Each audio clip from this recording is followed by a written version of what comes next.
All right, our mics are not on. Can we get some sound? There we go. I now call to order this January 13th board meeting. I think our first order of business before we get going is we need to vote for a president pro temp. I nominate Mr. Walker. I'll second. Second.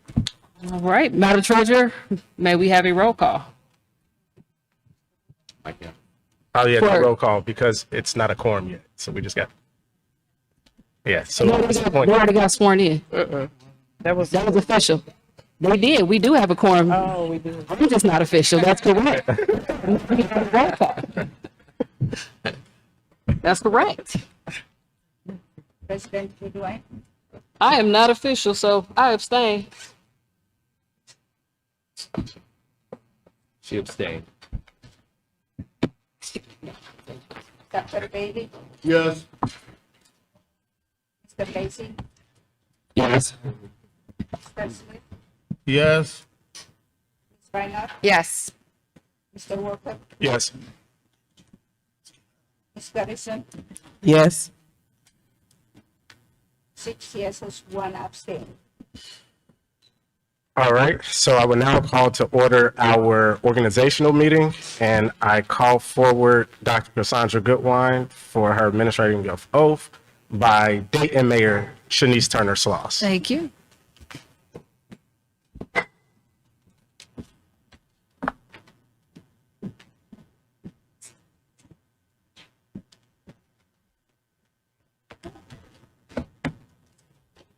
I'm sorry. Yes, and family.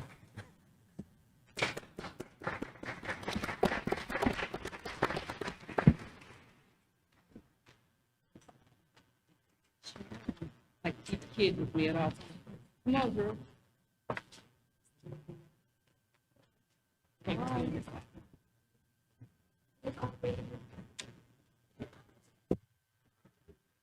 Come on, sweet.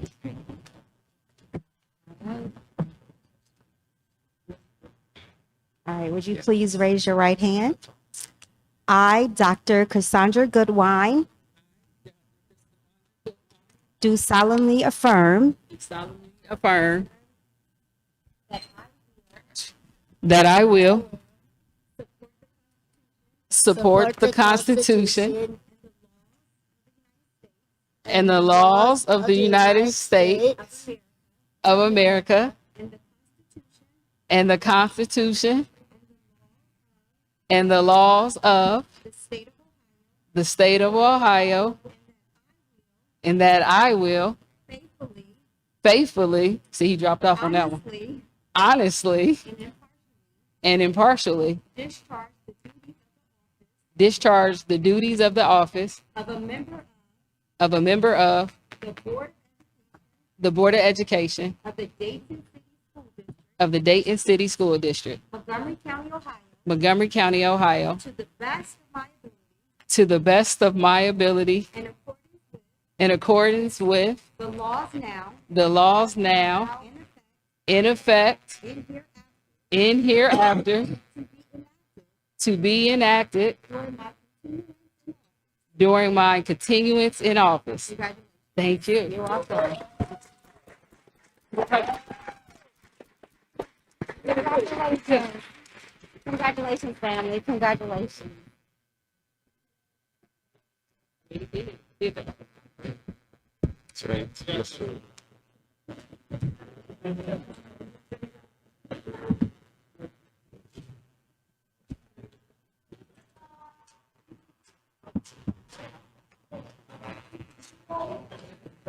I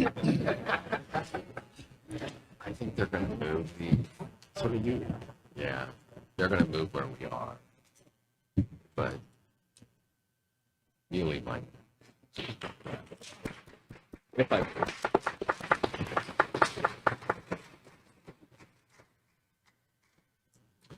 All right, next for the ceremonial oath, we will have Mr. Lacy, and his oath will be administered by Madam Treasurer. Ceremony. Yeah, so we're doing. Say it again.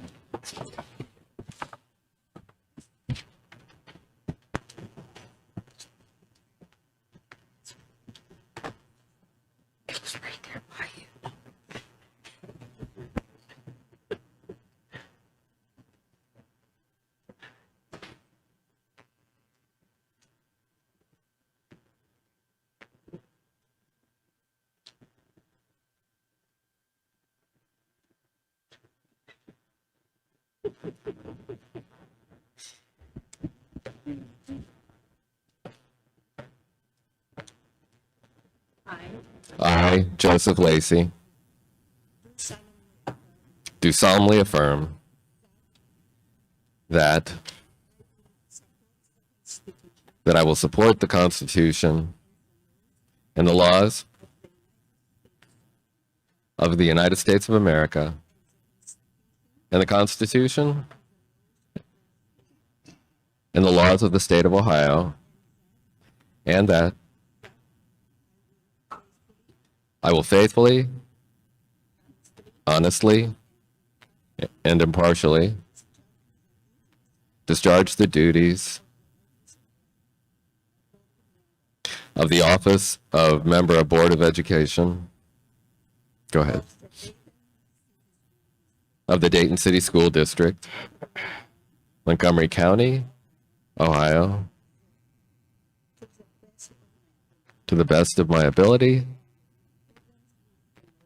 and in accordance with the laws now in effect and hereafter to be enacted during my continuance in office. Thank you.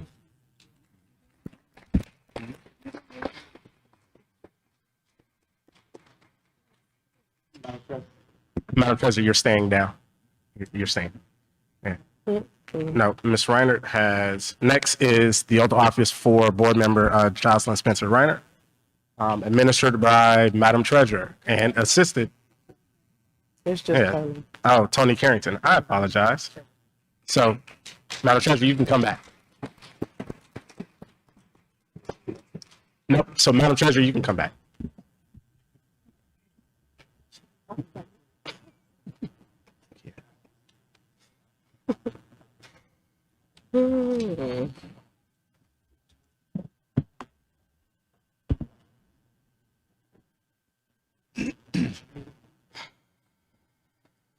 Repeat after me.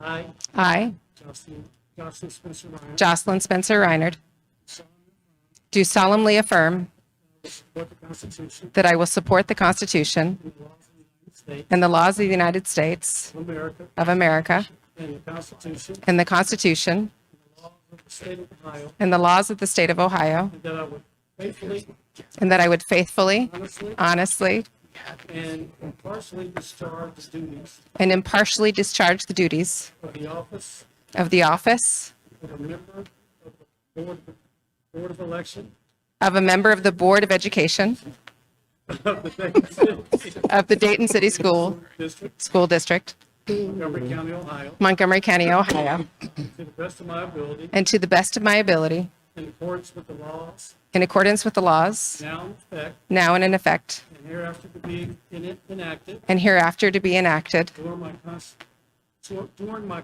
continuance in office. during my continuance in office. Thank you.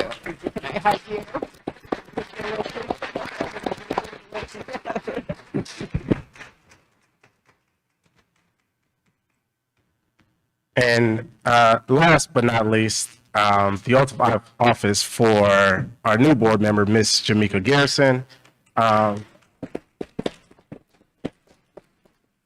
With the ceremonial swearing in by Bishop Edwin Bryan of the Mount Pisgah Church.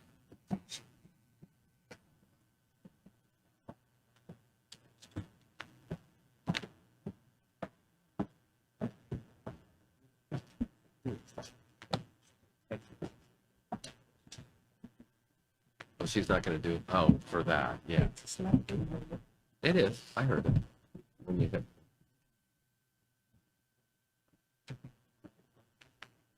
Huh? Yeah, that is, I can hear it.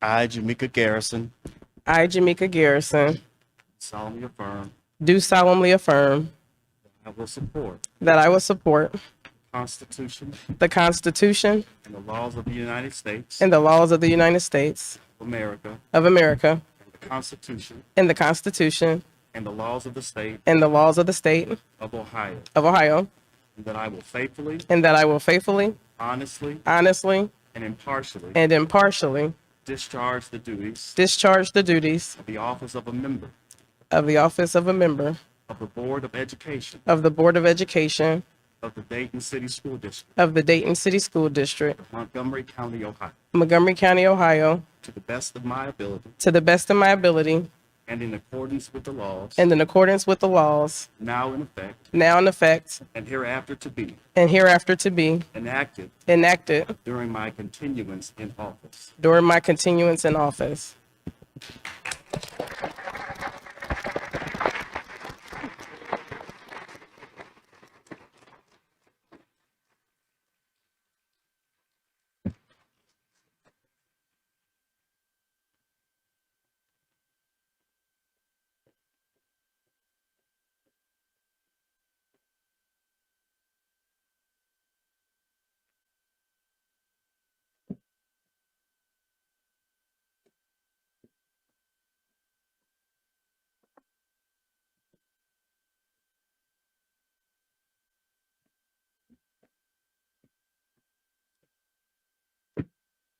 All right, Madam Treasurer, can we have a roll call, please?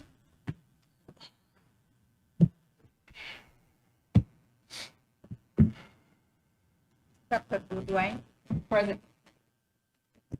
Or here. Dr. Bailey, Here. Mr. Lacy, Mr. Smith, Present. Ms. Reynolds, present. Mr. Walker, Present. Ms. Garrison, Present. 7 present. Ms. Woods. Ms. Woods, Present.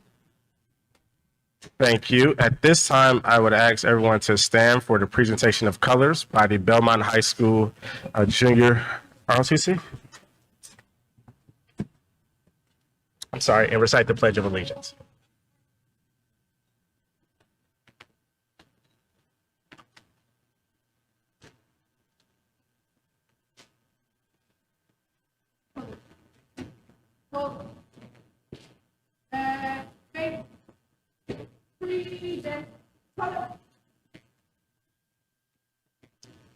I pledge allegiance to the flag of the United States of America and to the republic for which it stands, one nation, under God, indivisible, with liberty and justice for all.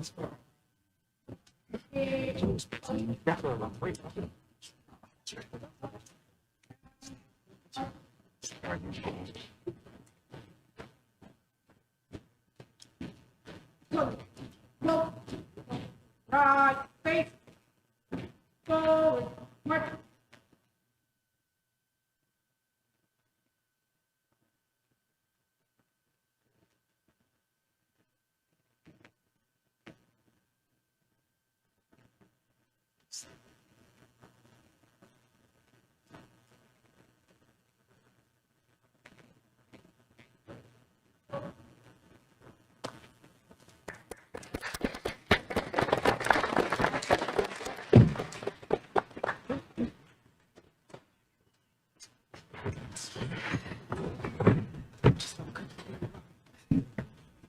All right.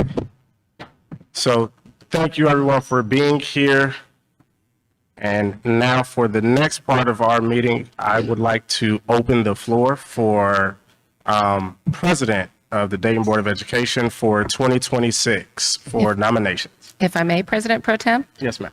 I would be honored to nominate Dr. William Bailey for President of the Dayton Board of Education. Thank you. Are there any other nominations? No nomination, hearing none, I will close nominations for president. And Madam Treasurer, if you could call the roll, and board members, you would just answer by saying the person's name. Just their last name. It's supposed to be their name by Robert's rules. If it's just one, it's still their name. Dr. Goodwin, Dr. Bailey. She said Dr. Bailey. Dr. Bailey. If all board members could cut their mics on or pull their mics forward. Dr. Bailey, Me, Dr. Bailey. Mr. Lacy, Dr. Bailey.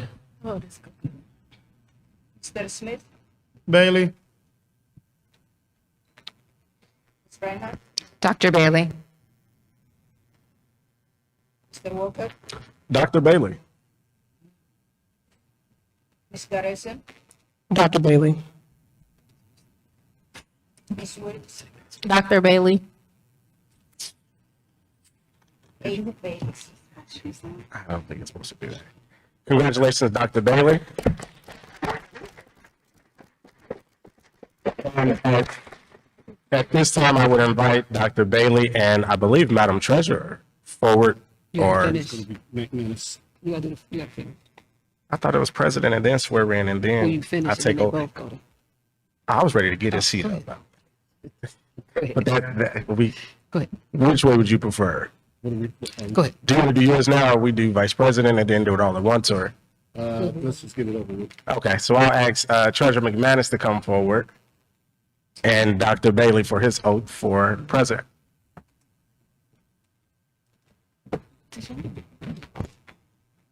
They said Treasurer McMahon. Oh, you're getting that.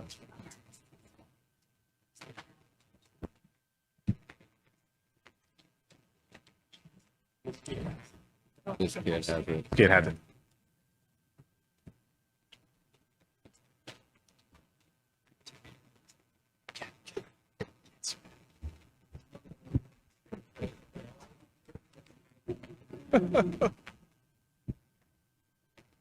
Congratulations, Mr. President.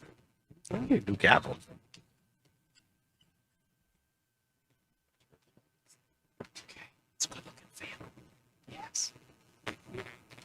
Okay.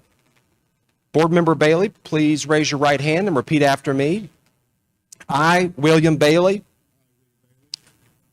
do solemnly affirm Do solemnly affirm that I will support the Constitution that I will support the Constitution and the laws and the laws of the United States of America of the United States of America and the Constitution and the Constitution and laws and the laws of the state of Ohio, of the state of Ohio, and that I will faithfully, and that I will faithfully, honestly, honestly, and impartially and impartially discharge the duties discharge the duties of the office of the office of President President of the Board of Education of the Board of Education of the Dayton City School District, of the Dayton City School District, Montgomery County, Ohio, Montgomery County, Ohio, to the best of my ability to the best of my ability and in accordance with the laws and in accordance with the laws now in effect now in effect and hereafter and hereafter to be enacted to be enacted during my continuance in office. during my continuance in office. Congratulations, Mr. President.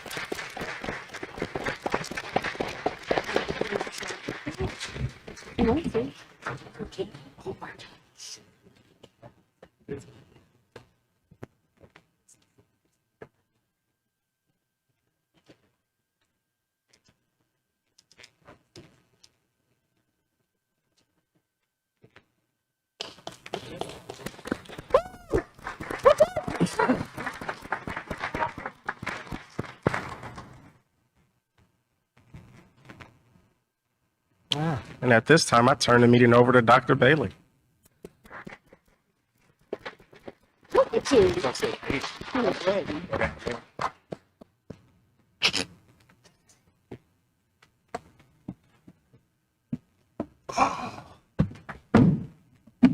Girl, you're not switching your seat.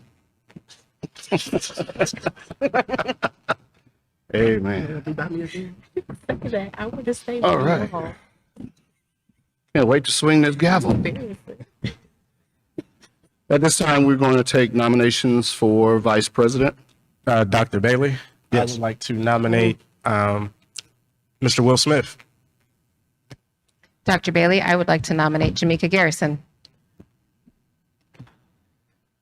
Dr. Bailey, I'd like to nominate Cassandra Goodwine.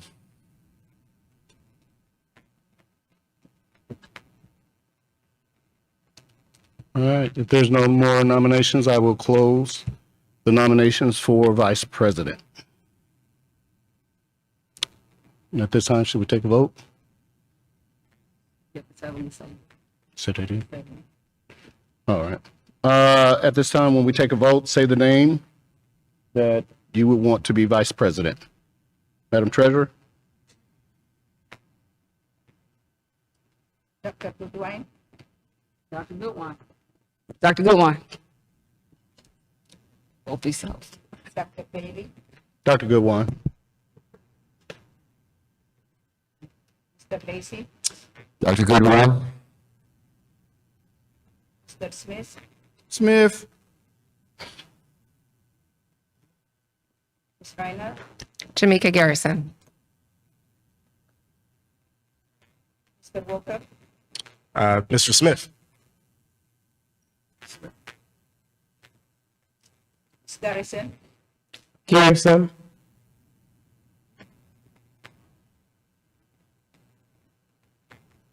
three for Dr. Goodwin, three for Smith, two for Smith and two for Garrison.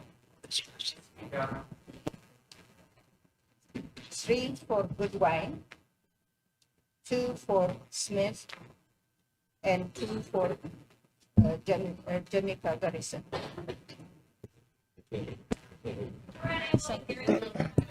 You get it right up to your mouth. Okay. Three for Dr. Goodwin. Can you hear me? No. You can hear me. Okay. Three for Dr. Goodwin, two for Mr. Smith, and two for Miss Garrison.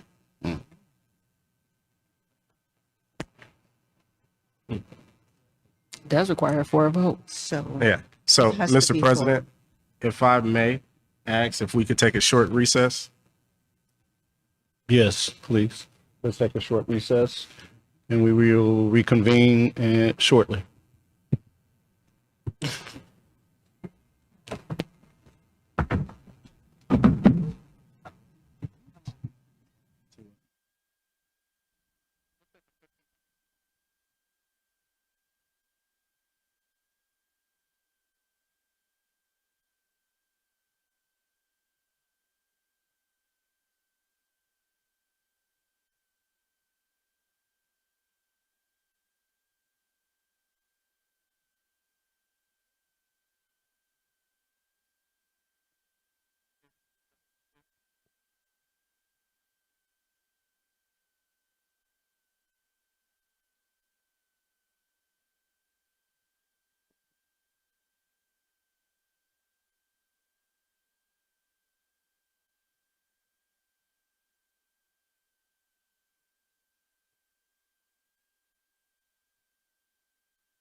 Testing 1 2.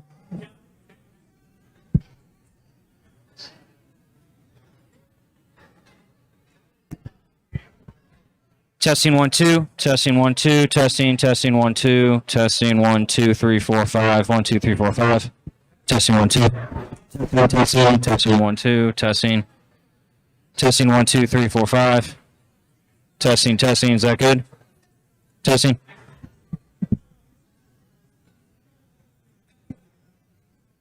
Testing, testing. Testing, 1, 2, 3, 4, 5. Testing, testing, testing, 1, 2. Testing, 1, 2. Testing, 1, 2, 3, 4, 5. Are you good?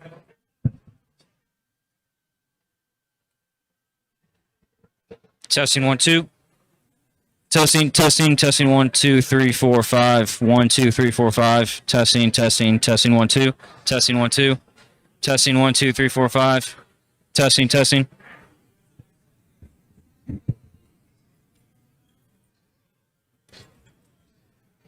Testing, 1, 2. Testing, testing, testing, 1, 2. Testing, 1, 2, 3, 4, 5. Testing, testing, testing, testing. Is that good? Testing, testing, testing, 1, 2.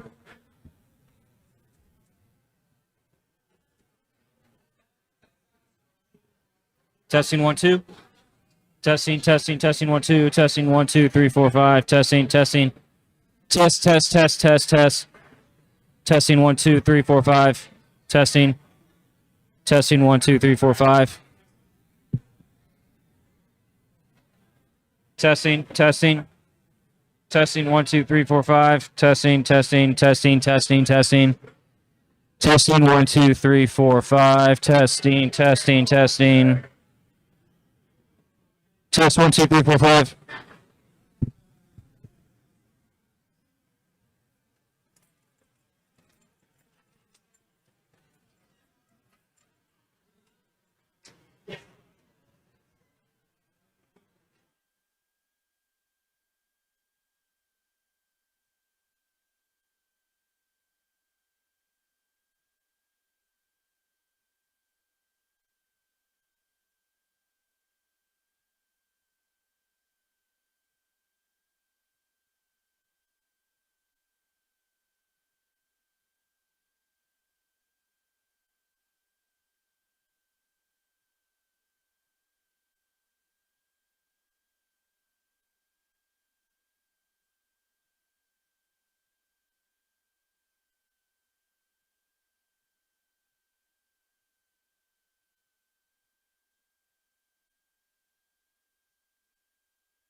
Yeah,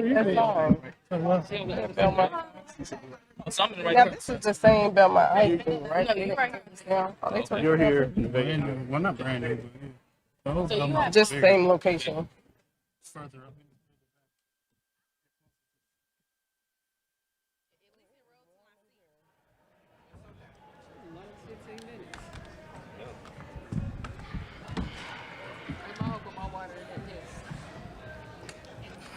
It did, and I put it right back there. Thank you. Like, it hits like it was sprayed. Yeah, I wouldn't drink it. Right. Can I have another water right back there, please? Check, check, check. Look, I had to stop for a second. I was like, Where's my phone? I lost my phone.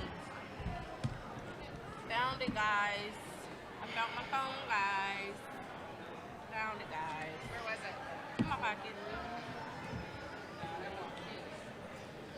Thank you. Which one was mine? Hey, Leslie.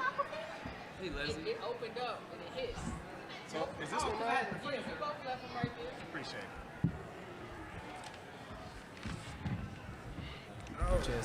Shot with Dumbo.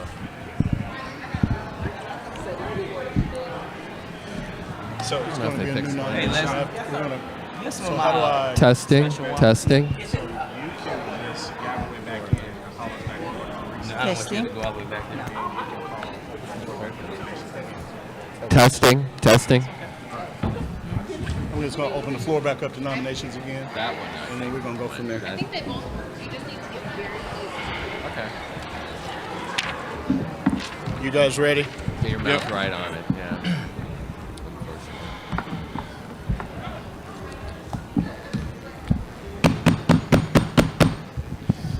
At this time, we're going to call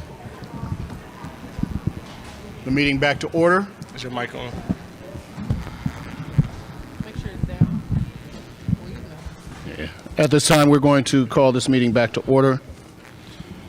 Since there's no consensus, we are going to open up the floor to nominations again. Mr. President, if I may. Mr. President, if I may, I would like to nominate Jamaica Garrison for Vice President. Jamaica Garrison. Mr. President, I would nominate Will Smith. Will Smith. Mr. President, I would nominate Cassandra Goodwine. Cassandra Goodwine. And I will nominate Jocelyn Reinert.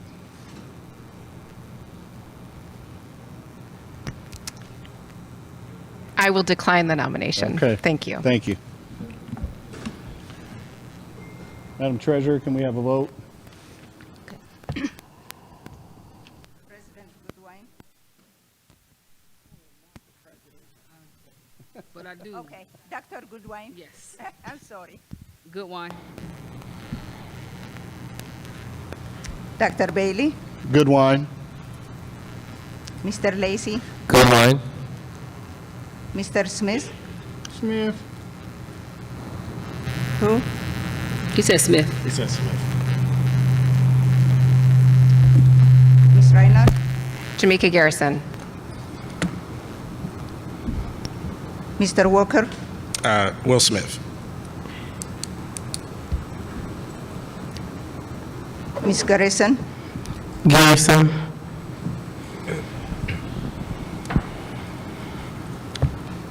okay, three for Dr. Goodwin, 2 for Mr. Smith, and 2 for Ms. Garrison. Somebody's cell phone. We're gonna do this all night. So at this time, since no one has 4 votes, we will table this until our next meeting.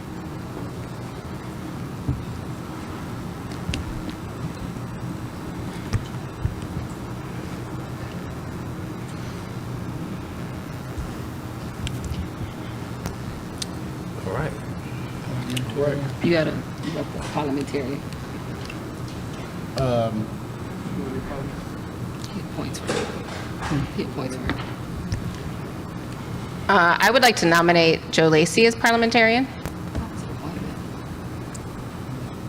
It's a, I thought it was It's an honorary, so the president just Yeah, it's an picks. appointment. President just appoints it. Did he ask? Oh, me? Who are you asking? Yeah, I'm good with it. I'm going to nominate Eric Walker as parliamentarian. It's an appointment. Oh, an appointment. I appoint Eric Walker as the parliamentarian for 2026. Okay. So is it, I think our mics are still not being heard. I just have a loud voice too. Yeah, I'm down in it. I'm down in the mic and I can't hear him. Every time they turn it up any higher than it is, that's when we're getting that feedback. Test, test. I couldn't hear what Eric said. He said the mics aren't working. That's what he said. All right, let's move on. District events. I got this, Dr. Bailey. Actually, before I start with district events, I'd like to thank Belmont, the custodians, with the Belmont team for hosting us here tonight, and also a special thanks to the principal, Deion McDowell, for hosting us. Give it up for Ms. Dole. I just want to say briefly that our mid-year data is in, and she has reduced chronic absenteeism with her team in double digits. The number of suspension days is down over 800, and the number of failing grades for freshmen and sophomores and juniors and seniors, the entire building has seen a precipitous decline. So, Ms. McDowell, hats off to you in your first semester.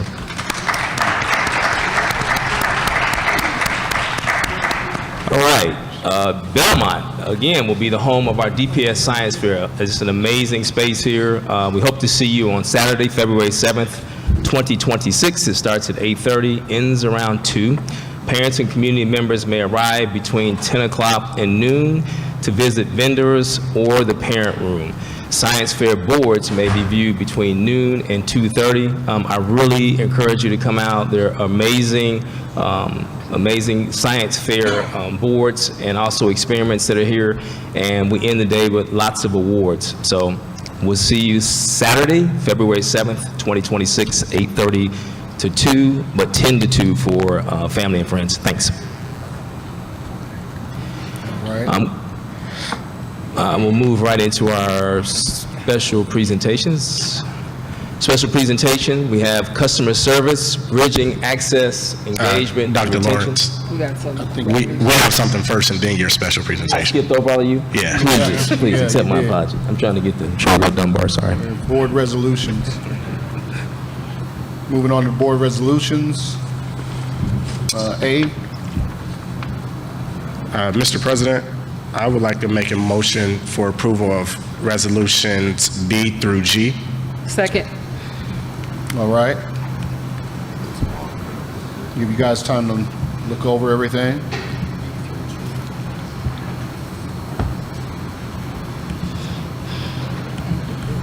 I will say, for the OSBA, our contact at the state did send out an email with the services they provided last year to Dayton Public Schools. If you did not get it, I can forward it to you, or I'm sure Ms. Reiner probably has it as well. We can forward you that information.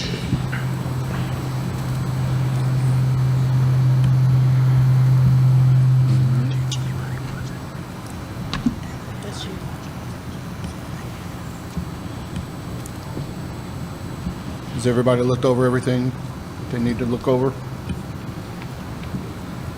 Has anybody not? All right. Let's call for a vote. Dr. Goodwin, Yes. President Bailey, Yes. Mr. Lacey, Yes. Mr. Smith, Yes. Ms. Reinhardt, Yes. Mr. Walker, Yes. Ms. Garrison, Yes. Ms. Woods. Yes. 8 yeses. All right. Now we have the special presentation. We do. Get there. Customer service, bridging access, engagement, and retention by Ms. Sharon Goins, Executive Director. I want to start off by just briefly saying that customer service is one of our 5 C's. And I think that's how we continue to build the district, by treating families, and that means families, all means all, with dignity, respect, honor, by calling them back, by addressing their needs so that they stay friends and family of Dayton Public Schools. So please proceed.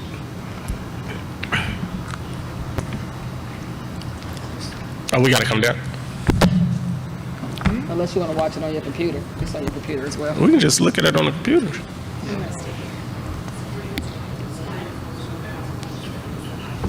Oh, it's gonna hit us. That's okay. I'm good. It's gonna hit you. It's right there. It's right above our heads. Is it just a light?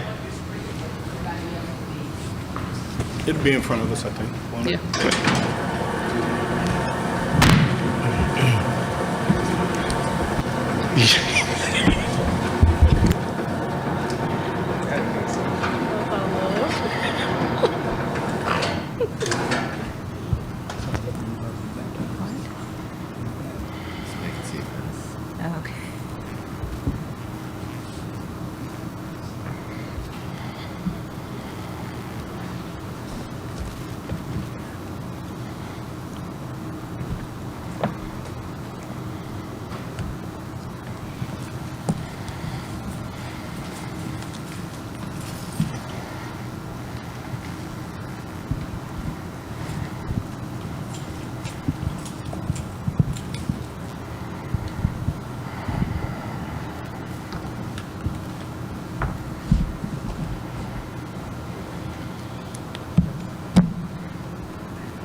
Good evening, President Bailey, Superintendent Lawrence, and the Dayton Board of Education.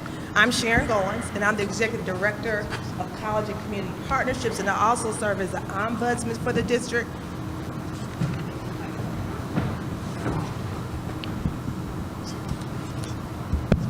Okay. In this capacity, the Ombudsman serves as a trusted and a neutral advocate for families, and the whole notion is that we have to strengthen those relationships between our parents, our schools, and Dayton Public Schools through transparent, equitable, and timely resolutions of concerns.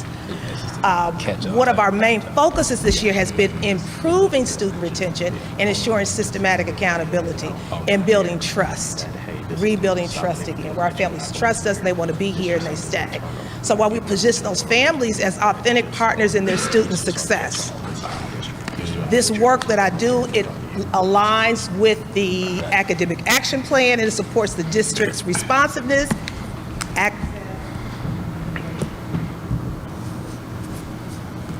Is it pointing upwards? Here we go. Testing.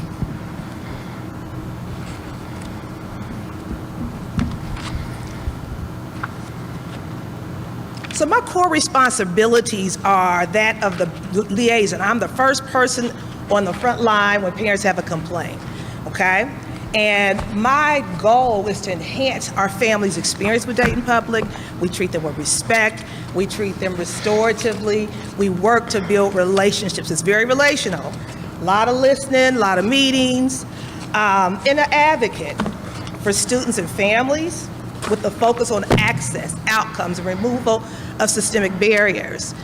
I lead the work in terms of customer service-centered professional learning for our principals and our building clerical staff with retention as a key outcome. And so we also collect and analyze data and give feedback to inform some of our district decision-making through surveys.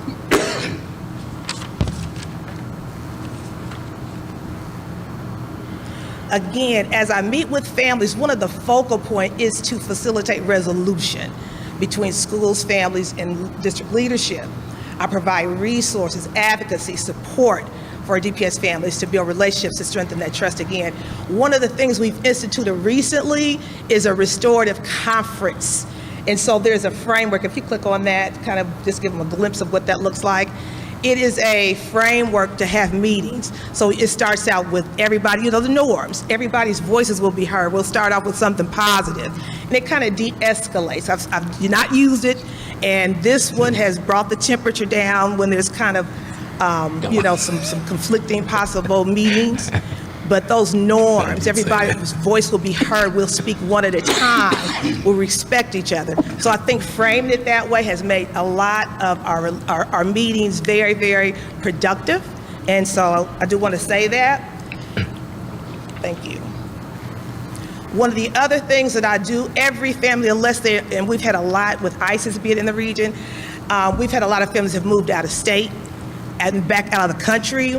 But every family, unless they move out of district, I call each and every family to find out, is there anything I can do? And we've been pretty successful in bringing some back. And a lot of it is just being visible, being heard, and being seen to them. And so another part of again, I talked about the restorative relationship-based practices. The second part is family navigation. So when they call the complaint about discipline, I know the student code of conduct, I can pull up the student's discipline and talk about what's the best way to process this information and how to grow from it and take it down. Again, a lot of the temperature. I deal with transportation concerns, so I work very closely with transportation. I work with OEC and special ed. I work very, very closely with Joy Stokes in enrollment and student assignment. We did a lot of the training with principals, and we did training with all of the clerical. And I'll give you some data on the results of that training shortly. One of the other things is pathway options. I have right in front of me every one of the pathways at each of the schools. So when parents, and no longer, I think this needs to be noted, no longer when parents come, do they just want Stivers and Ponus. They're asking now to go to Meadowdale. They're asking to come to Belmont. So I'm able to talk about pathways, and that's what we want in Thurgood. So that's what we want, right?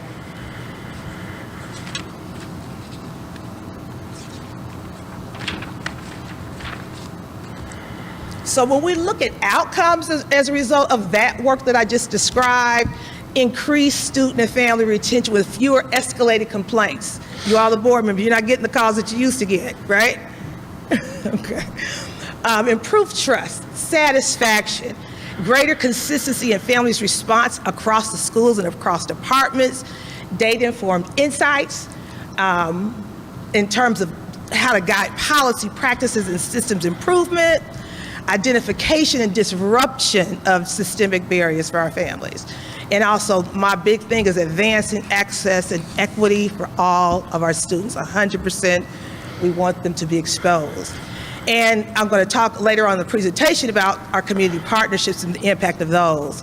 So the other big piece is retention impact. And if we look at the next slide, if we look at the last 3 years,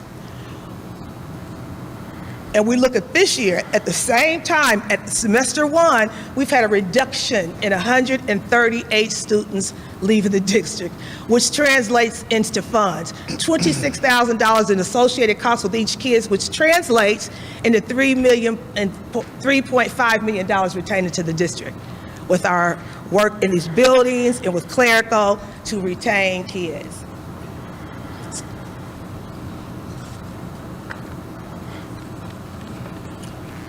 So again, I talked about retention. The other piece is complaint reduction. And I think it is significant, very significant to say that we've had a 70%, for the same time period, a 70% reduction in parent complaints, 70%. And that reduction reflects, I think, early interventions, our clear complaint resolution timelines, our improved communications, transparency with our families, calling them back, hearing them, seeing them, problem solving that's restorative, not in the old days, I'm taking my kid, no, let's work through this, have we thought about this, and working through these things and doing a lot of talking. And so also the impact of targeted professional development for our school personnel, so that we understand when our families are coming in, it's not personal life, they're doing life. And in a town like Dayton, when our families are under-resourced, and it's not always about us, you know? And so getting them to understand that. And so I think the fewer escalated complaints indicate this increased trust, stronger relationships, and improved student and family experiences in retention.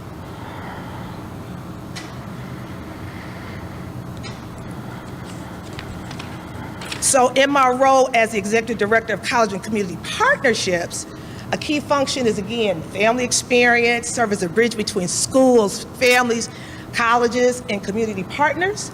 Lead the college readiness program and the success program across the district and the elementary and secondary levels. Provide guidance to our families on pathways, as I said before, and strategically plan and asset map what our partnerships bring to the table. We've had a lot of these partners for 20 plus odd years, and this is the first year that we've met with them all in one room, and they all talk about who their target demographic is, who they're looking for, and how we're not just running after the same 4 or 5 kids. And so that we can share, but we're also giving to them that we're giving them some feedback on the impact, and I'm going to show you and demonstrate some of our 20 partners what the impact of their presence has been in these schools. I've also provided some Gates scholarship guidance. Dr. Lawrence gave us an edict that every high school was to have 5 applicants for the Gates, right? We have 1 for finalists. We're at the finalist stage now. They have to be done at the end of the month. We have 1 at Dunbar and 2 at Meadowdale, which is significant for a school district.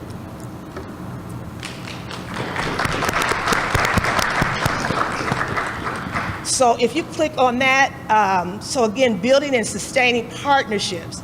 I'm kind of the go-to if there's an issue with building space, and it's been really quiet.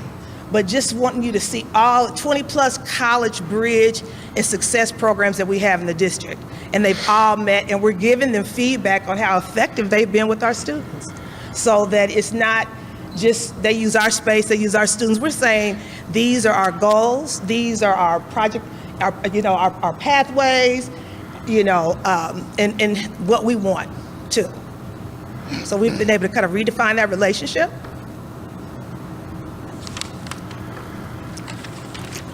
Go back one more, please. When I look back at our signature programs, and these are programs that students receive mentoring, meet time, FaceTime, how to do college for themselves and their families. And some of these programs, the parents have to also interview. I manage our College Promise. It's 50 plus students, our Ohio State Young Scholars, our Take Flight Academy, which is really unique. We're the only district that has Take Flight. This is Dr. Lawrence's dream, kind of that we partner with Wright State, and so Belmont and Thurgood Marshall STEM have these two. We're going to expand next year to Dunbar Meadowdale, but the Take Flight Academy is at 100%. We look at bottom line, and so bottom line is for those students who don't necessarily have the good grades, those late bloomers whose brilliance may not show up in terms of grade point average, but they still get mentorship from their junior, senior year, throughout college, and employment. So bottom line has been a great partner. And so the idea, though, is that we leverage these partnerships to expand access, financial support, and post-secondary success for Dayton Public Schools. Connor pulled out of our 20-some odd programming, he pulled some of our programs to look at the impact. And so again, we met in the fall. We're going to meet at this winter to give this data to all of our partners. And so we look at students, how many students are participating. We're looking at attendance, and we're looking at GPA averages, and we're looking at discipline. So one of the things, the takeaway, is over 350 students improved their attendance as being a part of these programs. That's very significant. Over 400 fewer suspensions district-wide, very significant. GPAs increased in each of these partnerships, or they stayed the same, so there was no reduction that way. And so we're getting some of the results we want, and we're going to give some feedback again to some of our partners. So if we look at our impact in terms of metrics and outcomes, we've had over 1,000 DPS students that have participated in programs across elementary and secondary levels. And you all can kind of, you don't have to, they can look in there. In our education pipeline, we've been able to place this year, fall and winter semesters, 160 pre-service teachers and student teachers in Dayton Public Schools. And that whole notion is that we'll be intentional about having clinical sites, supporting student recruitment and potential teachers, and a pipeline. So lastly, these are this year, the partnerships that I've worked very closely with or represented the district in. College Promise, and I sit on the board of, I represent the district in terms of Montgomery County along with one of our board members.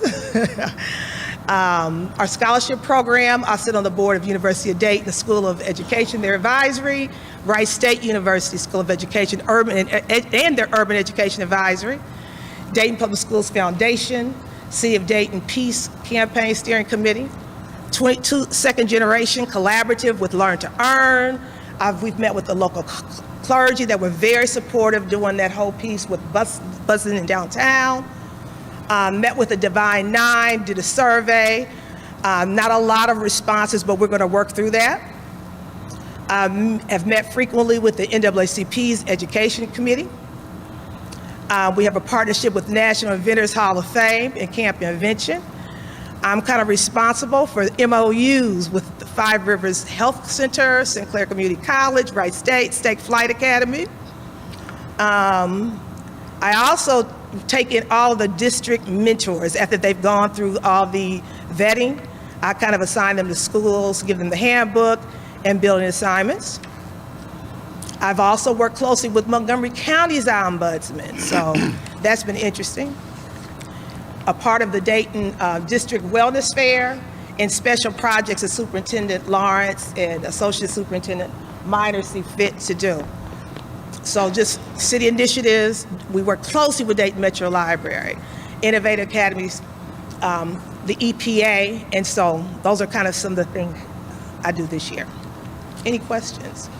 You know, my impact statement is that we want to expand student access, strengthen families' engagement, and prepare our students for college and career success through strategic partnerships.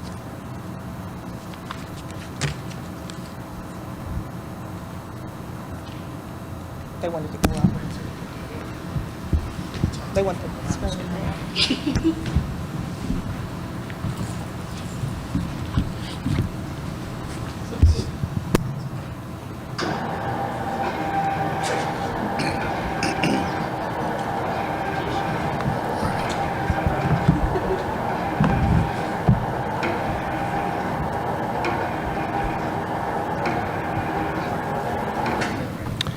Thank you for your presentation. Is there any questions? Dr. Goodwine? Thank you, Ms. Goins, for the presentation. On one of the slides, there was a number put out that we were able to retain 138 students, correct? On one of the slides, there was a number that said we were able to retain 138 students, correct? I think it's like one of the first ones. I mean, I wrote it down earlier when you were talking about it in the presentation. Yes. My overarching question for you is how many did we lose? Like, what is that 138 a representation of the bigger number of amount of families that you are students that you are talking to? So how many did we lose? And if you don't have that right now, if you could give it to me later, because I kind of want to see, like, statistically, what does that 138 represent? I'll be sure to get that to you. But I don't know, maybe I went through some of the slides, but I can attribute some of that to, again, our customer service with our clericals. No, I'm saying that part is good. Like, I just want to know what the larger number is. Like, if it was 138 out of 500, I kind of want to know where is our gap at with the remainders of that one. So that's kind of what I'm asking. What does that 138 represent of a total numbers of people that are students that potentially left this district? Thank you. Thank you. Will, Mr. Smith? Appreciate it. I was pleased to hear about the percentage drop of complaint calls that you guys have been getting. I do want to know, in your estimation, what has worked not for the reduction of the complaints, but for those complaint calls that you still get? What does that process look like for you and your team now? So now it looks like a lot of times it's just they want to be listened to, and it can be easily solved, you know, through a conversation or easily solved through a conversation. Again, the reduction has been that we put a real focus on retention. And so how we talk to people, how we treat people, how we make people feel. And so those things are, I think, in place. Appreciate it. Thanks. Dr. Goodwine? with the complaint calls, in December or November, we had a presentation about this software that was coming to kind of streamline where complaints are going and that piece of it. Is that going to be a software that your department works with as well? I'm sure if we bought it, I'm not familiar with it, but I'm sure that we could use some software because it's kind of been manual. Okay. And I put them into the system. Okay, let me ask. I think it was PIO who, was that the group? Okay. I don't know who it was who did that with it. But Dr. Lawrence has talked about system. Because my question is more surrounding. Yes. Because if complaints are coming in, like I love to hear a decrease in complaints, but my follow-up question is, are the complaints just going somewhere else? And if they are, and if this is working, then we want to make sure those are getting routed back. So if that system is going to work to assist with that, to make sure that our percentage is going up on these things, that would be really, really great. So the plan is for K-12 Insights to merge all of these systems together. And so the moving away from the system we have now, so we have centralized location of all information, all parent complaints, all systems related to any incoming traffic. That's what that K-12 was about, how we bring all those incoming pieces together so that they just go off into the Netherland of one department and stay there, but they're just circulated. Ms. Garrison? Thank you. Thank you for the presentation and the results. Congratulations on the results you guys are seeing. Are you guys also working with marketing to ensure that the community knows how to submit complaints? I know one of the things that I find is that people will put a lot of information out on social media outlets because they don't know who to call to file a complaint, and I would love to see that, streamlined so that we see less. We may not ever see less on social media, but at least there's some communication going out to the community and parents and families and support systems on how to effectively submit a complaint or a success. Point taken, work closely with PIO, and we kind of monitor social media, and I'll get a call from them, or I'll get a call from one of the board members, hey, there's a situation, contact that parent. But I hear you very clearly that we could do a little better of marketing exactly how. But when they call downtown, those phone calls come to me where they weren't before. They would go all around the district, but all complaints now come to me. So we could do some work with informing folks on how to access that process. Thank Sounds you. good. Thank you. You're welcome. Mr. President, may I? Yes, please, thank you. Thank you for this presentation. In listening to the part about community partnerships, I've been thinking a lot about the Ford NGL work. We had that meeting this morning that went over that extensively. How much does your work overlap or align with our work in Ford NGL? Very much so. I've worked with being a part of the team. I'm going to be working with public information and marketing with Ford NGL. I was responsible for identifying 35 primarily African American PhDs, engineers, scientists that will serve to help us formulate these pathways and provided guidance, and a lot of them showed up. It was amazing. So it does. I work really closely with Associate Superintendent Minor. Thank you for asking. Thank you. Thank you, Mr. President. Anyone else? I do have a question here. Under, I think it's slide 11, impact metrics and outcomes, under program reach, what exactly does that, is that like you are also seeing how our students are doing after? I'm sorry. Is that looking at our students even after they've graduated from us? What is that? Well, we do have a system. I don't particularly, but we are, Chief Dooley is putting together a system for our students after they graduate to capture some of that, along with Matthew Folkert, but I haven't per se, after they've graduated, but. Is that something that, you said that's something that we are looking into? Yes, to kind of track our? Yes, we're going to track our own graduates. All right. Thank you. You're welcome. Anyone else? That's it. Okay. You done? Thank you. Thank you.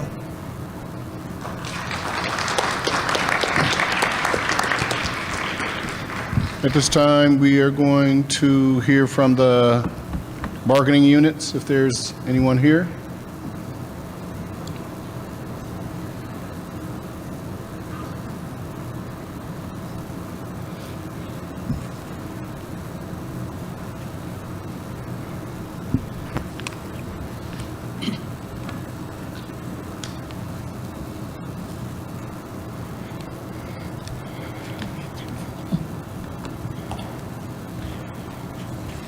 Good evening. My name is Marie R. Winfrey, President of Local 627, School Transportation Bus Drivers. I'm reading these notes. Okay. Protocol is being established. Congratulations, Dr. Bailey. All of you board members, Happy New Year. We're coming here, I'm coming for several reasons to speak with the board.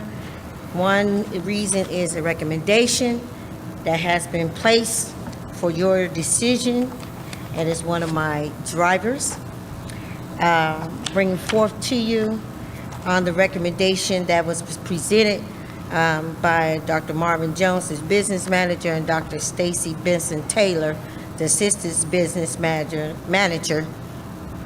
Yeah, forgive me, I just got off my route. Business manager upon a employee that we have, one that you have, and a driver that I have under Local 627, terminating his employment with the district. And we know the severity of what the allegations were and what took place at that time. We're not stating that we agree with it. We understand that it has laws through the state. We understand that. But we also, there was a conversation when I found out about this information. We also had a conversation over the holidays with the superintendent and the chief of human resources. Let me rephrase that. I had a conversation that Dr. Lawrence contacted me in a conference call with Dr. Tanya Davis on this matter, because the driver has been off of work since December, the early part of December. So with that being stated, per our contract, under the Article 8, we do have it where the only way that a person or employee, driver, be terminated is through the superintendent stating three things. They have no show call-offs, didn't pass the random, and our license are out of compliance. Other than that, we do progressive discipline. When we were speaking on the phone and the conversation, they was deciding what the decision was going to be. This was Christmas Eve, December the 24th. I also contacted Dr. Lawrence on another matter when we came back in January pertaining to this same driver. And the statement was from Dr. Lawrence that this driver will receive, as his progressive discipline, 5 days unpaid leave, last chance agreement, last chance contract, unpaid leave, last chance. When we move forward last week, we was found out, this week, upcoming week, found out in our transportation collaboration meeting that Mr. Martin would be their recommendation from Dr. Jones and Dr. Stacy Benson Taylor would be terminating his contract employment with Dayton Public Schools. The issue is, we know he did not do his post-trip, which is required that we do as drivers, to make sure there's no students left on the bus, to make sure that we do the post-trip of our buses to make sure things are clear. This was done in December. But we also, in the year 2025, had another driver do the same incident in January of 2025. And the decision that was made for that driver under the leadership of Dr. Marvin Jones and Dr. Stacy Benson was this gentleman received exactly what Dr. Lawrence put in place. 5-day unpaid leave, suspension, last chance agreement, and progressive discipline and training, professional development. We're wondering why the inconsistencies that we're receiving from the district leaders. One person can receive one and another person cannot, and both of them did the same severity. Also, the state was involved because we have state paperwork where the state showed up, Officer Mitchell showed up and spoke to the driver also that did that. And now we're doing the same thing with this driver that we're trying to terminate. Same incident, lose their license, CDL license, and child endangerment. All these charges will be added onto them. If we're going to implement these things and say that we're a district, that we're collaborating, we've been consistent in the decisions that we make, we need to be that way across the board, per our contract, which is still in effect. In effect, it is the superintendent's decision, and also it's stated the superintendent designee, which I'm expecting was the assistant superintendent or the chief of HR.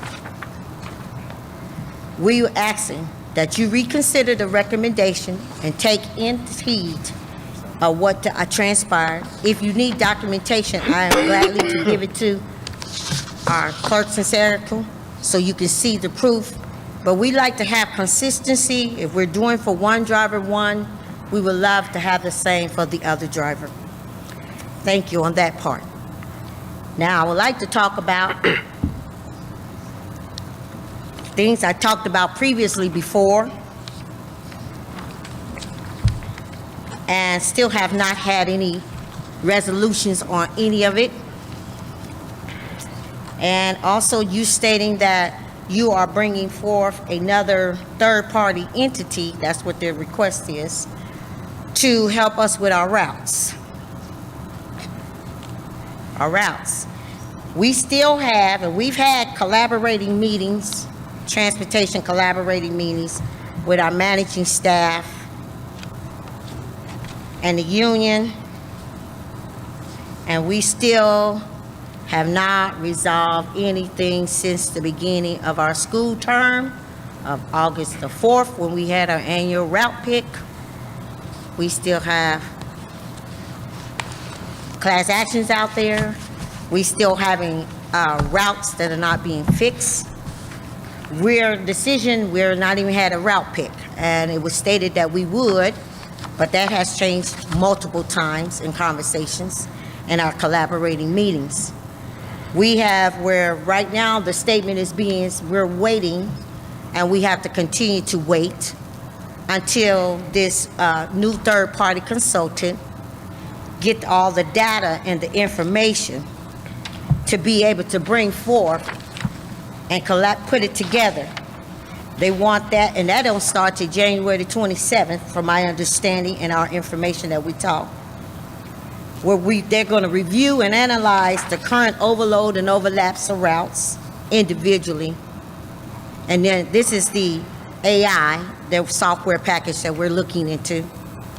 We already have a third-party entity doing our routes now and our schools for charter, which is First Solution. Here's another cost that you're adding another consultant to do the same thing, that we have 3 routers that's working for Dayton Public School that has been doing this, and now we're bringing another third party, and we're still being stalled. Nothing is getting done. We still have overlaps. We still have overloads. Stated they're not going to create any more routes. We said we was going to have a route pick in October. That has been paused and postponed until we receive this information, data information from the third-party consultant RouteWise. We are professionals ourselves. We have commercial driver's license. We know how to route the routes. When they come to us wrong, we fix them and we give them back to the routers and they make the changes. You're bringing in a third party that's going to work with the routers that does the changes already. Why are we spending money on something that is not needed? Allow our routers to do their job efficiently and effectively. We can't help that the routes were messed up from the beginning. That is not part of the driver's positions. But we're doing what we're supposed to do, to transport these students to and fro safely. But if we don't have the correct information, we can't do our job effectively. But the problem we're having, everything is being postponed. Everything is being stalled. We're still adding students. We're still changing routes. We're still putting time that's not even implemented, that we have enough time to pick the student up and drop the student off. We don't even have time to even do our pre-trip correctly or our post-trip correctly. So the issue we have is that this situation has not been corrected. It seems to me it's not going to get corrected in till 26, 27 school year. Same problems, no resolution. And this has been going on since August. We have spoken with business manager, assistant business manager, senior executive director, Mr. Craig Anderson, executive director, Mr. Thomas Gray, including the coordinators and the management team. We're not understanding why we cannot resolve this simplicity of this simple issue. If it was fixed from the beginning, we wouldn't be in the situation we're in today. Thank you for giving me the opportunity to speak about the situation, the issues, but I'm asking you board members to look into this again, and I know I will get a rebuttal and a retaliation. I know I will. But I'm asking you board members to help us out. These are your students. These are your students just as well as they are ours. We need to fix the issues that needs to be resolved that started from the beginning. As I stated, nothing has been completed or done, and we're getting the same installment, the same statements over and over again since the beginning of school, August the 4th, 2025, when we had our annual route pick. Please take in consideration our concerns, our questions. Please take in consideration the avenues that we're at and the adversity that we're dealing with. I thank you for the opportunity to allow me to speak. Thank you. Thank you.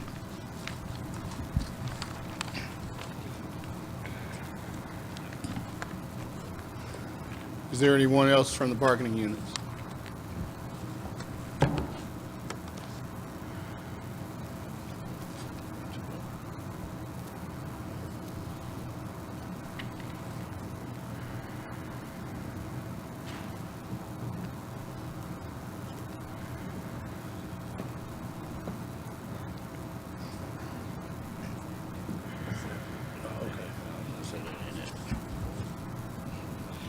All right. Do we have anyone, Madam Treasurer, to speak Yes, from the community? we do.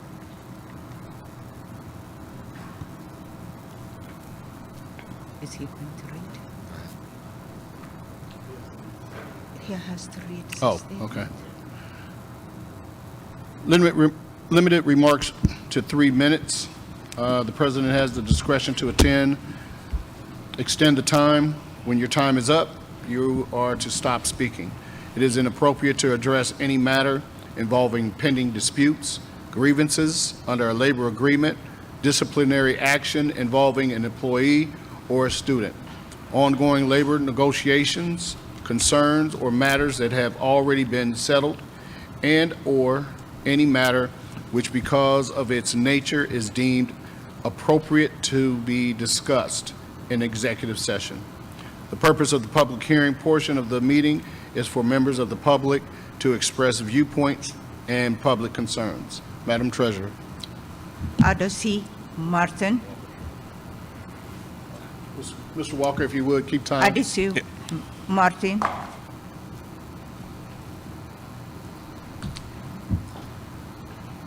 Amana Scott. Amana Scott.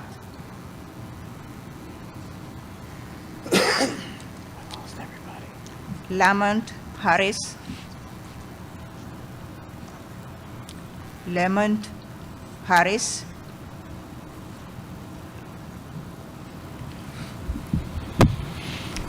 Darika Allen. Darika Allen.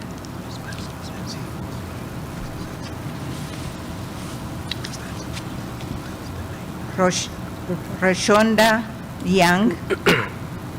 Rashonda Young. I think none of them are here.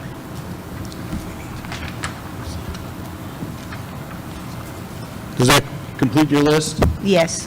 Thank you, Madam Treasurer. Superintendent? Thank you, President Bailey. I would like Your mic, Doc. I'm sorry. Your mic. Mike? I would like to bring forward, recommend approval of B, C, D, E, F, and G for a vote. So moved. Second. Give you guys time to look over.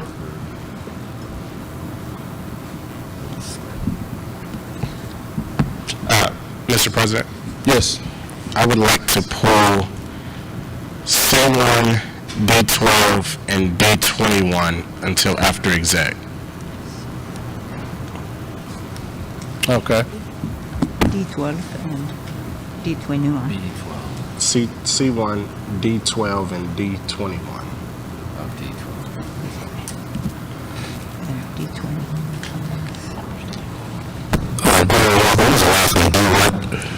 D1, sorry, C1, D12, and D21. Okay, C1, B12, and D1. D21. D21 or 20? Thanks.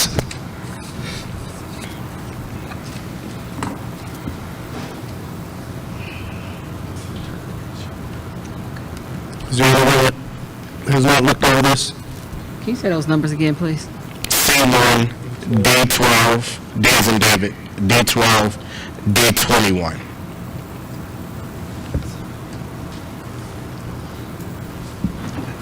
I'm good. Thank you.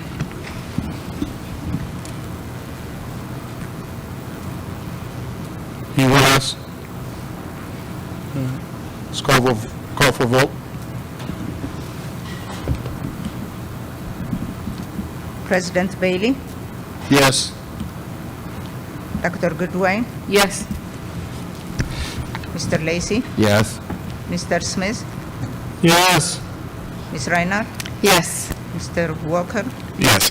Ms. Garrison, Yes. Ms. Woods. Yes. 8 yeses.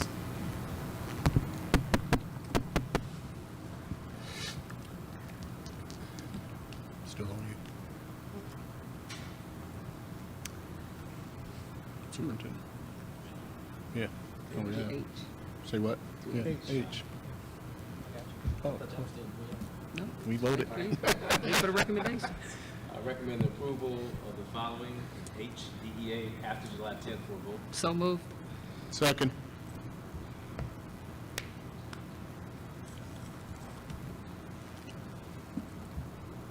President Bailey, No. Dr. Goodwin, No. Mr. Lacy, No.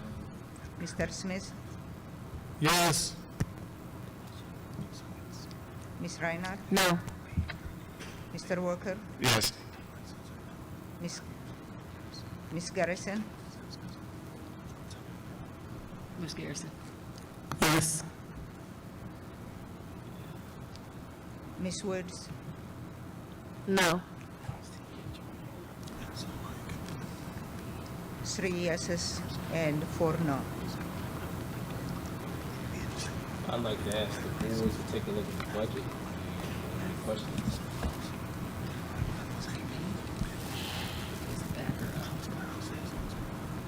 Please take a look at the budget, and if you have any questions, we can answer now or in finance. Any questions or concerns?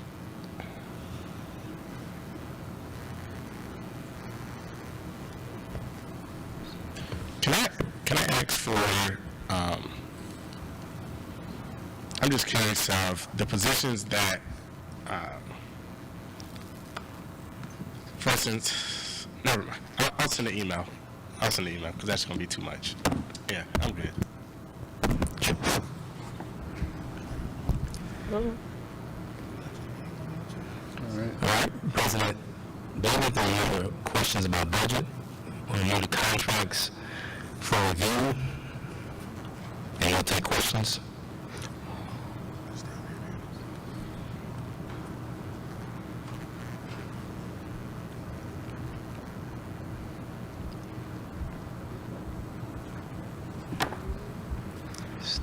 Are we looking at contracts? Yes. Yes, contracts for review. What is Fund 536? Oh, it's there, it's school improvement, never mind. Okay, so I did have some questions. Me too. Go ahead, Mr. Walker. I'll let Ms. Woods go first. My questions aren't for me specifically. I'm speaking for a teacher who couldn't be here tonight, so you can go first. Okay, so before the Henry Ford Learning Institute, I appreciate the discussion this morning with the governor's office and things like that. Two questions for me. What's the actual investment that has been made total with this? I know that money has come from the ESC of dollars we put over there, and then now for this one coming back before the board outside of the first one that we did, what is the actual like an investment left remaining after this one? And like where do we stand with this? I can get you those numbers. I think stage 5 is around the same amount as this one, 70 grand. I think the first one was about 35 or 40. Next one might have been about that.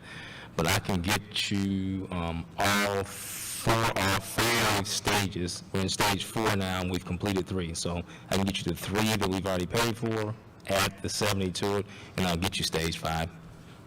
Okay. Or step 5. Okay, and then the second part on that on Ford NGL piece, I appreciate the presentation this morning. I think that's the presentation. That's the presentation I was looking for the last time we had our sit down. So I appreciate that. So if we could share that with the whole board, I think that really helps us get a better understanding on that piece. It was great to see you there this morning. You, Board Member Reiner, and Board Member Garrison were there, and we would love to share the one we shared with the governor's office today.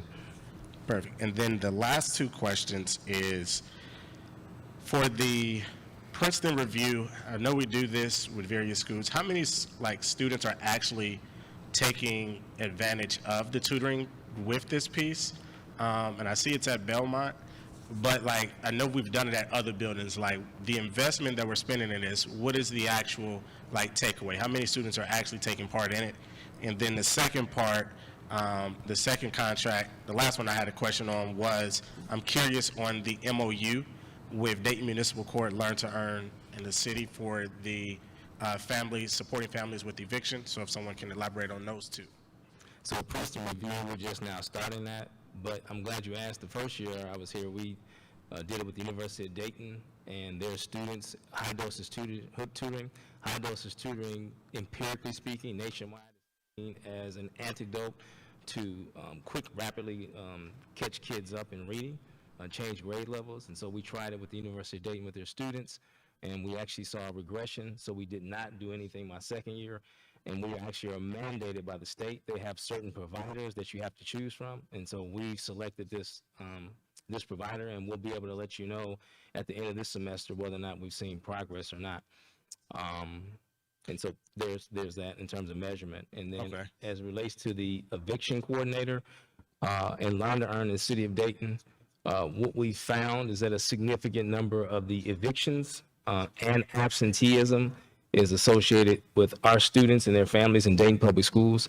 And so instead of eviction coordinator can work for all of our 28 schools, some of the money we were spending for FRC before, or all of the money we were spending for FRC was concentrated on just a certain number of elementaries, I think 7 or 8 of them. But this eviction coordinator is a lot less money, and it's more equitable because we will be addressing evictions and getting ahead of that before our families are evicted. Here in Dayton, we have a longer runway than some other cities. Some other cities, the eviction notice is 3 or 4 days, and so we'll have more time here in Dayton to be able to interject and stop our families from being evicted. I appreciate it. I know that I attended the Learn to Earn presentation they did with the city commission, and when they had referenced this, I just was curious on what our part would be. I see it's no dollars a part of it, but I'm just curious of what that actual makeup will be. I hear you say a coordinator, but I think that's more of ESC, but I'm just curious on how our families, how will they take advantage of this later on? It's not something for today, but if you can just give me the information. Appreciate it. That is all that I had.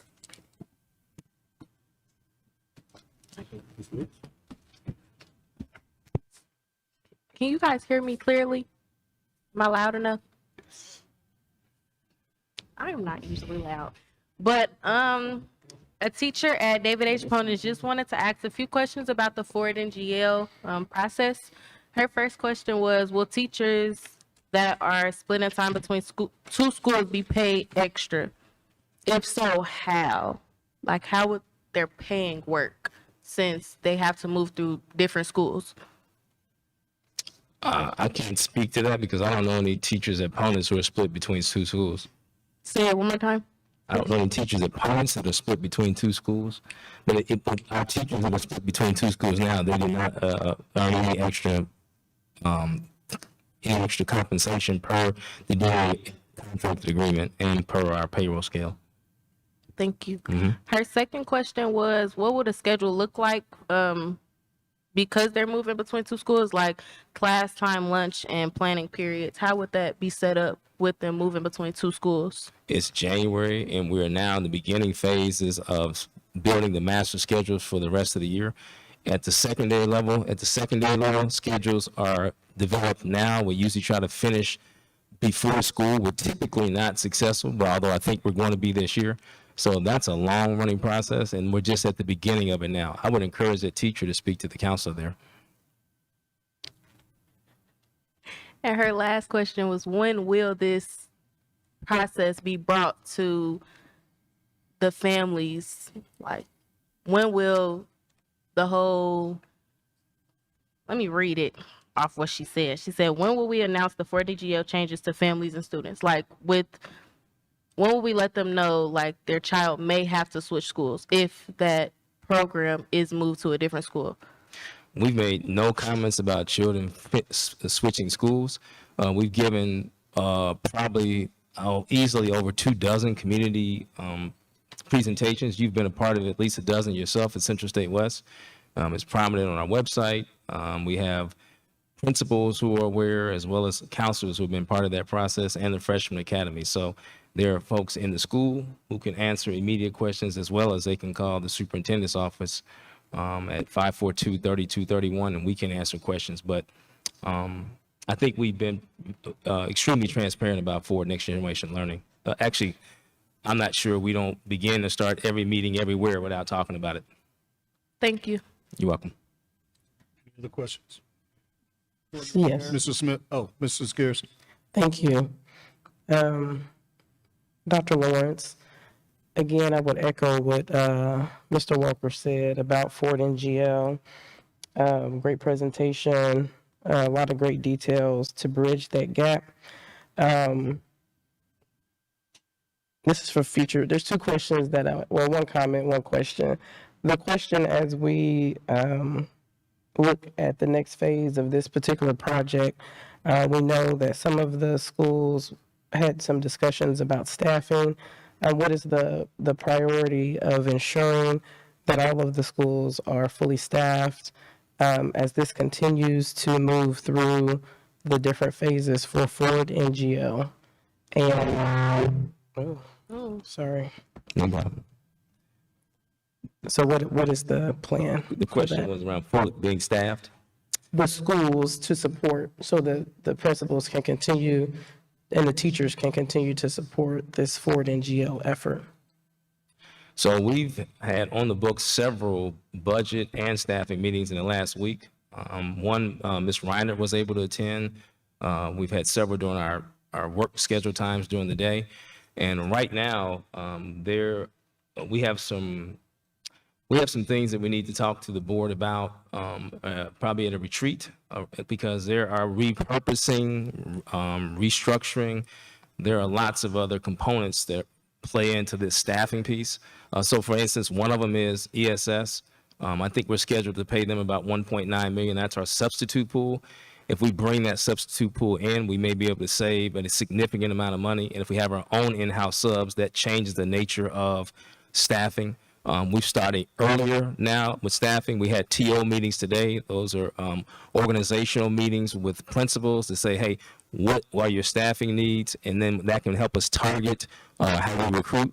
So what we've done is we've given principals early notice and said, if you have long-term substitutes who are really good and you want to keep them, we followed up with the curriculum department. We're going to check to see if they're really solid. Then you can keep those long-term subs because there's a teacher shortage nationwide, and then we will continue to train them. I have a meeting tomorrow, Associate Superintendent Minor and I do with the University of Dayton, to work through the early phases of how we offer a comprehensive package so that those long-term subs can become full-time teachers and earn their teacher's license. And so there are a ton of moving pieces as it relates to staffing right now that are collective bargaining associated, reorganization associated, recruiting associated. There is just a lot going on right now with that. And I appreciate you. Is the volume back on? My mic's off. Well, until it comes back on, thanks for showing up this morning to the presentation. Thank you. Anyway, thank you for addressing the concerns we presented to you in December that came out of the retreat as it relates to staffing. You guys are doing a great job tackling this from what I'm hearing. I just wanted to ensure that there's a plan as we continue to move this. And then my comments is I'm hopeful all of the high schools will be able to get some type of skills trade programming, because here in Montgomery County, skills trades, unfortunately, is a dying industry to people, but it's an in-demand industry to employers in this area. So it would be nice to have a really secure pipeline, especially when those programs only require 18-month certification through Sinclair, and people make $50,000, $60,000 a year. And a lot of those employers are desperate for skilled trades workers. I know some schools have that program, but not all the schools. Thank you for your comments, and say that Carl Kimbrough is a key member of our Forward Next Generation Learning team, and he works closely with us, in particular with Ms. Dooley, to begin to build out that plan that you talked about in terms of having that at all schools. Yes, sir. So we're in process there.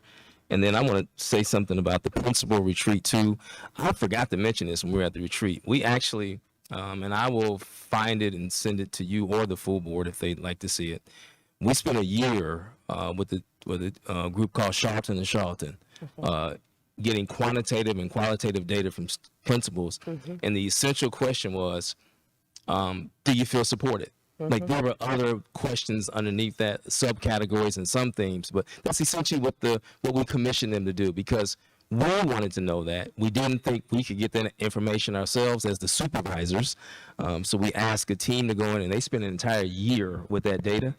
And then recently, at our Leadership and Learning, we gave that information back to the principals in another survey to see how we're doing, whether we're progressing or not. So we're waiting on that feedback, and then we'll find out whether we're getting better at and supporting.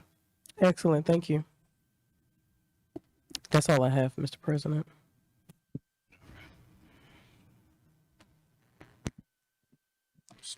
Yes, Dr. Goodwine.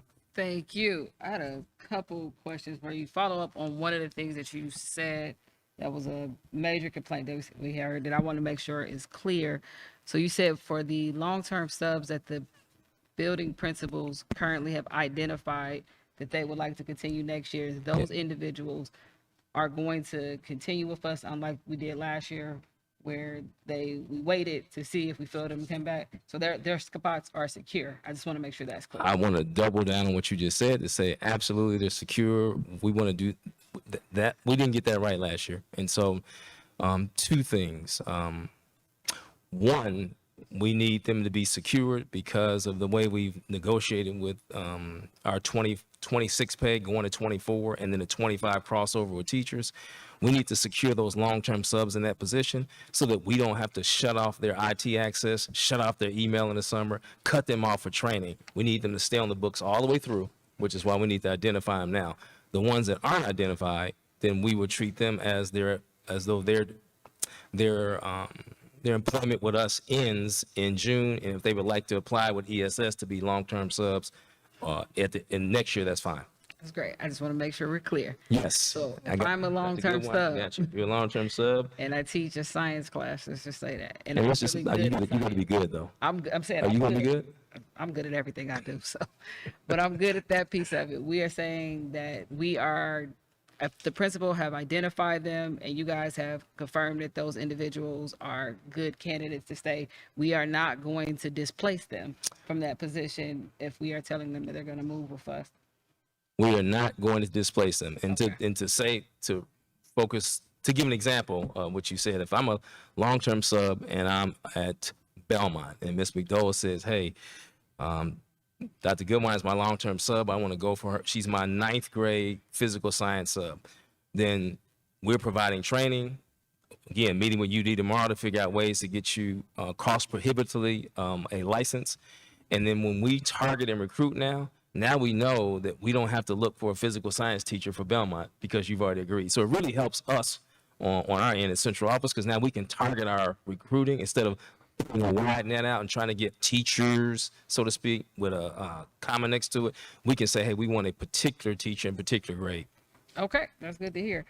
I do want to follow up on some of the things. So I do appreciate you guys getting me the data finally. Took y'all a minute, so I'm not going to give y'all credit like I got it right away. So thank you for finally getting it. I've not gone through it completely, but I did have an opportunity to go to PD that was recently offered, and I got to sit in on Chief Sheehy's with the Freshman Academy teachers, leaders, and principals of it. My concern about the program is that our investment in the workforce at that level isn't as significant as these other places, because if those individuals aren't committing at least to 3 years with us, and we are constantly having turnover at that place of it, it's going to be very hard for any of these other pieces to come to fruition in that piece.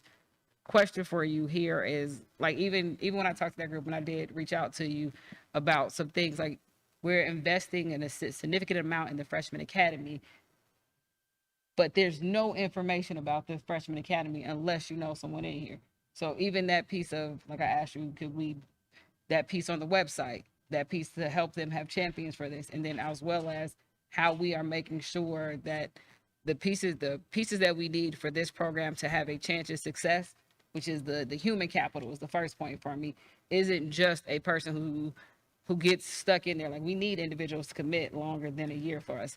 And I mean, I think we had, that room was a mix of certified and long-term sub teachers who were serving in those roles, but I don't know if they're going to continue with us in that piece of it. So how are we strengthening the people who are doing the groundwork is my question for you at the first level of this Freshman Academy.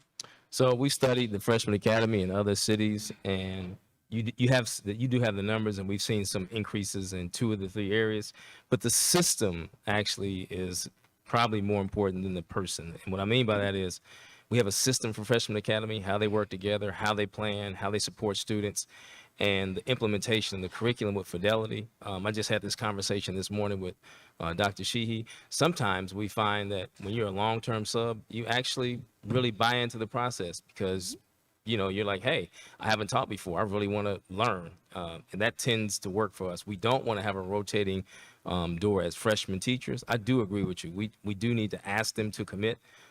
And then as it relates to the next level of that commitment in terms of years, maybe there's additional bonuses, maybe there's additional capital, maybe the freshman team does a bit more, maybe they take over that attendance piece in terms of doing home visits, in terms of summer academies.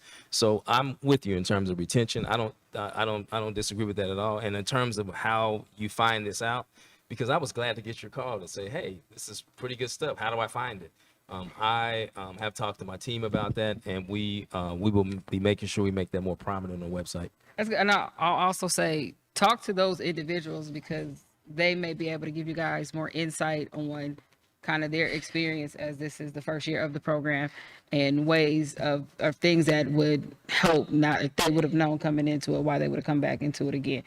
And I hope that they all stay with us on that piece because, again, you're starting over. Like, to train someone, it takes at least 6 months until you actually know what you're doing. So every time we get to that point where, whether it's promotion or they go on or we move them, then we're starting that rapport part of that process over. So anything we could do to decrease that time would be good. Okay.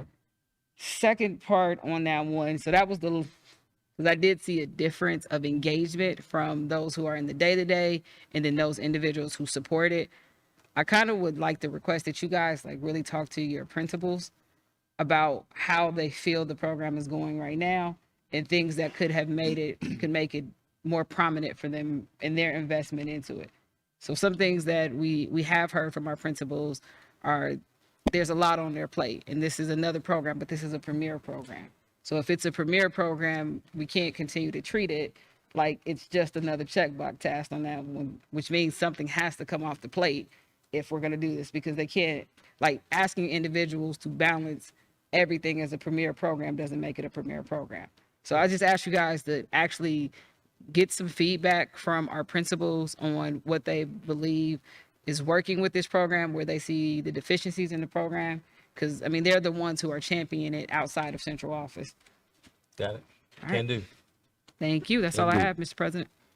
Mr. Smith? Yes, Dr. Lawrence, so I want to go back to your comments around the long-term subs. So you're saying with this, you're trying, in essence, to take those long-term subs and figure out a way to get them to become teachers, correct? Yes. So then in the meeting, what does that conversation Yes. look like for those who may be amazing, but to the conversation we were just having before, they might not know if they want to be committed to go the process of becoming a teacher?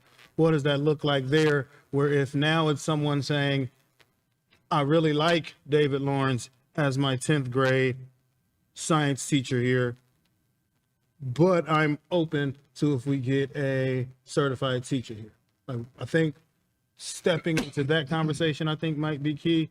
But then also, where I do like our principals being able to have that ability to tell you, hey, these are some of the people that I really think we need to either invest in or keep around. I think it may be another level of people somewhere in that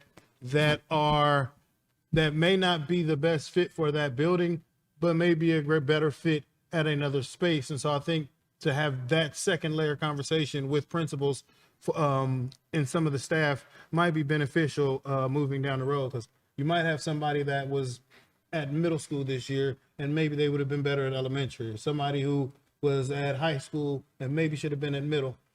So it might not be a case of somebody wanting to bring them back in that space, but they may say, hey, I like David Lawrence. He does an amazing job, but I, as a principal, really think that his skill set is better suited here. I think even having that kind of conversation just makes our people feel better about the work that they've been doing and to feel seen, and I think may help us moving down. But I definitely appreciate the direction that you're taking us there. Thank you. Any other comments? All right, Dr. Lawrence? I would like for the board to take a look at consultants, and this is just for, they're just two, and it's just for review.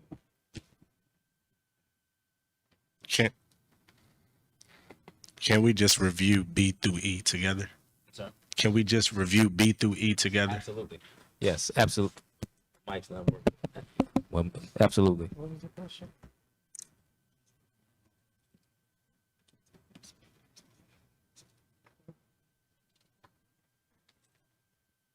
Any questions or comments? On the other. I do. Ms. Garrison? This, for Amplify Education, this training is for teachers?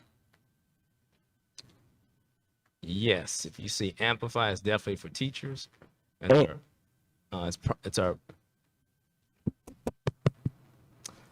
You can hear you. So, Can you hear me? Yeah, it's our primary curriculum for ELA, and so this is for English? Yes. And my follow-up, the reason I asked that, are the teachers usually consulted on the trainings that they receive from this particular organization to ensure that it's in alignment with what they're looking for ELA? So are the teachers consulted? So we have a system. We've changed up a little bit, but the system is we have a team from curriculum that goes in, and they do what I consider to be fidelity walks, but the name is transformational walkthroughs. So they go throughout the building and they say, hey, essentially we've paid millions for Amplify, who's using it, how are they using it. And when they finish, they come back and they have a conversation with the principal to say, hey, here's what we found. Here's where people were using it. Here's where we weren't. And by the way, we also pay Amplify to come in with coaches, and their coaches are here today to plan to go back and follow up on what we just saw in terms of use with Fidelity. So it's a system that we use, And a process. correct. Okay, I got that. So I guess how, as opposed to you guys doing that transformation or transformative survey, is there like a third-party survey that goes directly to the teachers to ensure that they see this as effective? I'd have to ask my CAO, Dr. Sheehy, but I don't know that it goes directly to them. What we're looking for is once we provide the training, we're looking for fidelity of implementation. And if that's not happening, then we see it as a gap and then we intervene. So as the instructional leaders, we see this as taking, much like when you take medication, they tell you to take it at a certain time, a certain dose to do certain things for it to work. And if teachers don't think it's working, that's actually a problem for us because you have to go through the process with fidelity to determine whether it works or not. And actually, that's actually a problem, Ms. Gears. And what happens is professional staff members say, I don't want to participate in this. I don't want to take the medication when I'm supposed to. And then we can't measure whether the curriculum works or not because it would be like going to surgery and all the surgeons want to do a surgery in a different way. That would be a disaster. I agree. I think the survey would be helpful because I'm thinking there may be ways to improve whatever they're doing based on that objective feedback. So I want to be clear. Survey the teachers about how they feel about Amplify, the training, or the training product. that they're receiving, yes, from the particular product, yes, sir. Okay, got you. So the training from the Amplify. Correct. Got you. Yes. Okay, yes, I'm with you. I got it. Yes. Yeah, that absolutely. Yes, because thank we pay a lot of money for the professional development Absolutely. end of all of the products we have, and yes, Absolutely. that would be good to see what they think about that. Yes, sir. We're in. I see my chief academic officer shaking her head. Thank you. Sorry for any confusion. Sorry for the miscommunication. It's okay. And that's all I have, President. Mr. Smith? Yes, so Dr. Lawrence, and let's go out to now I'll say Dr. Lawrence, and if it goes out of your scope, then you can pull one of your colleagues in. I would request if you could get just a list of the different positions regarding how their licenses are required for different positions across the district. Asking that because I know that I see a resolution on here, but then also there's been some consternation with just, I'll be honest, the slowness in other professions when it comes to their licenses and their certifications from up in Columbus. So if we can kind of get that and then also tie that in where I probably think the treasurer would also probably be involved with that of the why we do some of the things that we're doing. I think we do some things differently or we do some things to be compliant, but it always isn't understood, the why across to everyone. So then, people are on the same page or have some kind of level of understanding when a situation arises and a board member is reached out to. And then I guess secondly with that, and I know we had talked about it before, but I would definitely like to talk about it here with you, is do you have any plans or any conversations that you've already had about how can we deal with some of the tardiness in getting that turnaround that used to not take months to get some things from the state, and then we're stuck in a situation where we have to make decisions on employees based on things that are really out of our control? Thank you for your question. I have a meeting next Wednesday, I think at noon, from noon to 1:30. And I've asked Board Member Reiner to join me in Columbus with Senator Blackshear, and that's on my list to talk to him about, to get with Ohio Department of Education and Workforce, to dig a little deeper and get us some answers on why it takes so long. It's not just this district. I hear this from my colleagues who are superintendents all across the state, that it takes forever for licenses to come through. Could you send that to me as well? and see if I'm available to go to that meeting. President Bailey, absolutely. Thank you. Any other questions, Will? Yes. Any other questions? Mr. Walker? Okay. So for the out-of-country field trips, if I'm looking at the information here, it says 6 to 11 students, and then it has 3 chaperones going. But then in the other content, it says that it's a 1 to 10 ratio. How do students qualify to go on this, and why does not a lot of students take advantage of it? Because then the other one has 2 chaperones going with 3 students. I have to talk to my staff at Stivers to get some feedback on the details of that. Kind of threw me off from that, Board Member Walker. I thought you were going to ask me why there wasn't another school other than Stivers going. No, I know this is an every year thing. It's been it's the typical question that I get, and so you tripped me up there. I didn't see that one coming. So I'll get you the details on the process. I've seen some emails in passing around, hey, well, actually years ago, saying, hey, we're going to Peru, and here are the parents, and I've seen them fundraise, and I've just seen bits and pieces of it, but I can get the details of it for you. Thank you. I did ask legal to look at looking at our monthly financials. If it's sponsorship or something like that, I'm curious on if the money we have, like at Dayton Foundation or through these trust dollars that we have here at the district, if those may be dollars that could support some of these activities for those students to then take advantage of it even more, if that's something that could be looked at that we could do on our end. And then the second thing, and this is just, me just looking at things in the district, I love the artwork in Stivers, but I'm just curious on when is the change out of 20 years ago artwork to today's artwork? I can say that I was an assistant principal there 15, oh my God, wait a minute, almost 20 years ago. And the art is different from when I was there. Yeah, some of the things on the wall says like 2002 is when it was done. So I know that we have a lot of students who have come from Stivers who have done a lot of great work recently. And I'm just curious on if, what's that system like to get that changed out? Is it more of the operation standpoint of placing the things on the wall and the time frame with that? Is it more of what's the actual requirements in order to have students work showcased for the years in Stivers and things like that? And if that's an opportunity to look at the artwork from there being placed in other DPS buildings as well.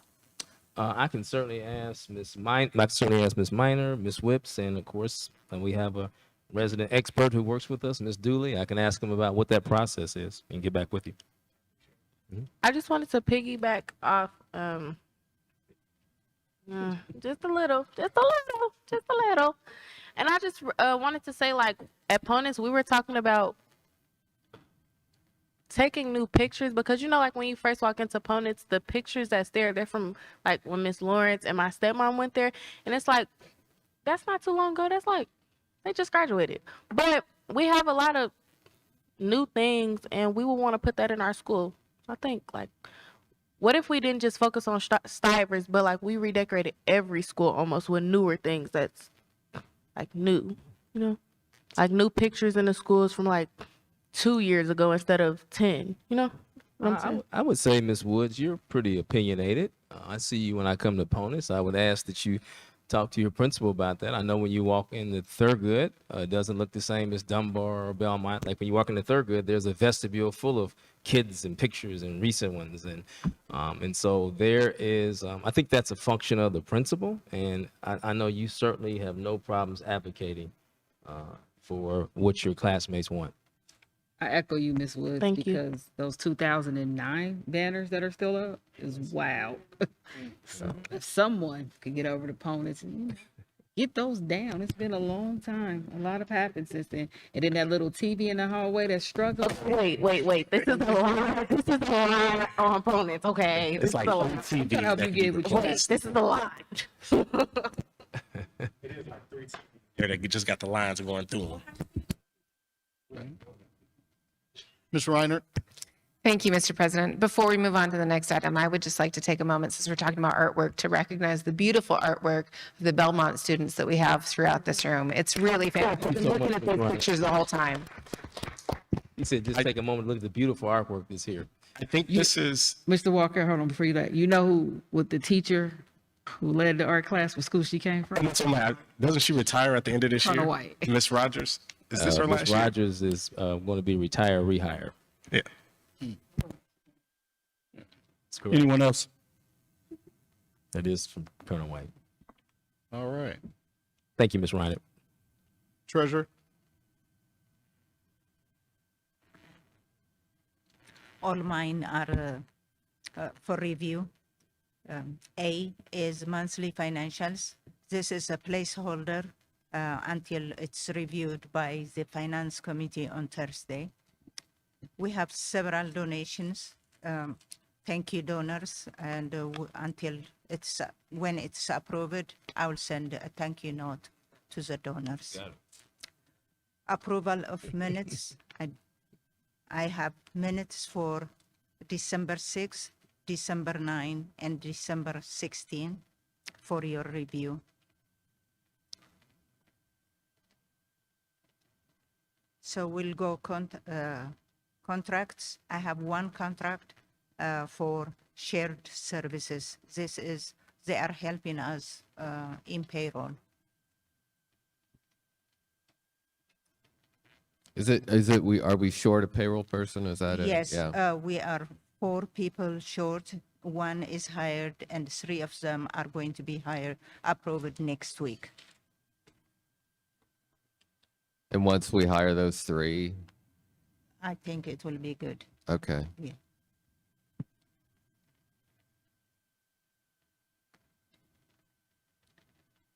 If you don't have any question on that one, we'll move to purchase requisitions.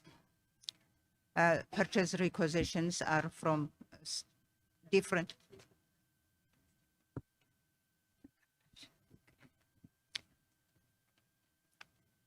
If you don't have any questions for contracts, we'll go to purchase requisitions.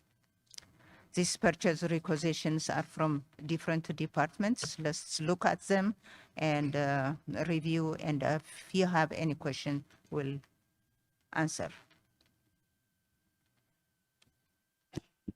I did have a question for the under 15,000 one. I was just curious on the colleges that Thurgood Marshall will be visiting on the college tour. I'm sorry. Echo, I couldn't hear you. I was just curious on the colleges that Thurgood Marshall will be visiting on a college tour. The colleges are? Yeah. I have to ask Ms. Lewis. Okay, thank you. Mr. Smith? Yes, for business manager, Dr. Jones, with the 32 core switches across the district, you don't have to give me a whole rundown now, but if you can send that information out through email, kind of let me know what's that look like for you guys, and what do you feel that will allow us to do in the longevity of that project, please. Appreciate it. Anyone else? That's it? All right. Business manager?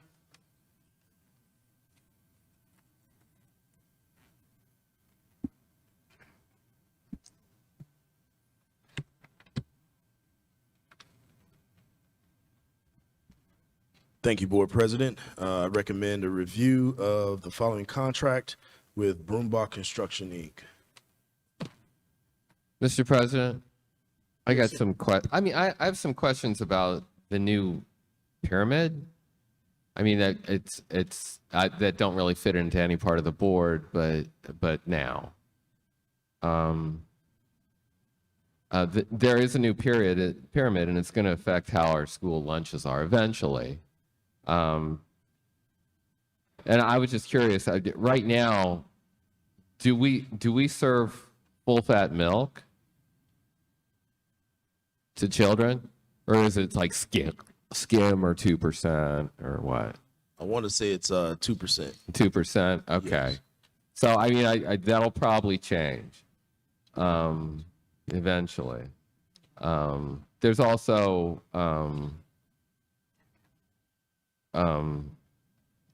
they're going to be attacking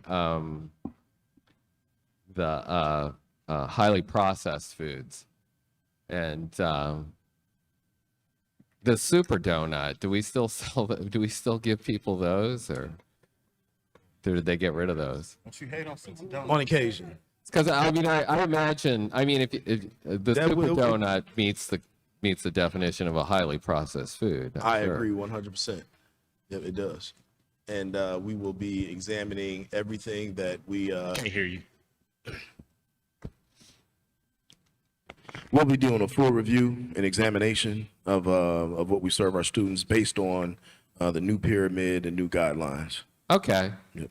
Yeah, I'd like to hear the results of that examination. Yes, sir, most definitely. I mean, I'm not arguing with it. It's but because highly processed foods are not, they're not good for you. And I agree. But I mean, yeah, some of it of the new pyramid, it affects that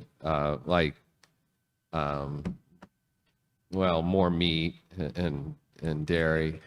I think it affects the certain industries had a little bit more say in what the pyramid's going to look like under this administration. But yeah, we might go from that 4-ounce steak to it's about 8 to a 6 or 8. I don't know. Correct. More muscle mass. Okay, so yeah, I look forward to hearing more about the changes to our what we're feeding our kids. Thank you, Mr. President. Any other questions? Walker. Mr. Smith, go ahead. I'll go Well, ahead. thank you, sir. Same things before. I know I'll probably have a few more questions. Just let you know about this contract with Brumbaugh. So I'll ship it over and kind of see what you think that revision and the process of that looks like. So we don't want to hold us up here today with it. We'll do that ASAP. Yes, I sir. appreciate you, sir. Mr. Walker. Is there any way to get like what these made? What's the feedback with these from like the principals in the building and things like that for the redesign? So Dr. B and I, Amber, we visited a lot of the schools, and they are excited in terms of what the buildings will look like after the construction is done. At the elementary level, the work has been done. It looks really good.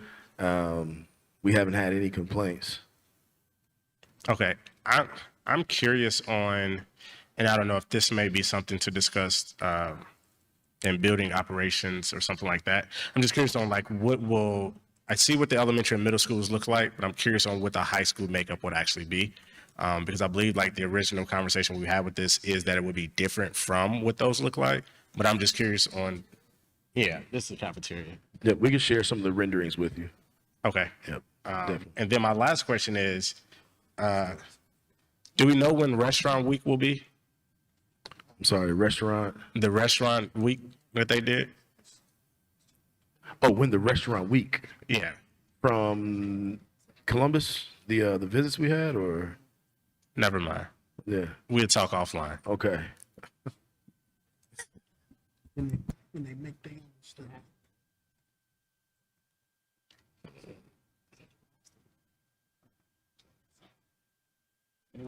Anyone else? All right. New business? Travel expenses? Can we table this for exec? Can't do it for exec. Say that again? I said you can't do it for exec because it's not an executive. Oh, okay. Yeah. All right. So. Well, we can just. Okay, well, then we just can vote on it right now. Also, Well, it's not up for vote. I think it's just up for review, and we vote on it next week, Ms. Next Kidd? week? Mhm, Okay. yes. Review it? Okay, thank you. Any questions, concerns?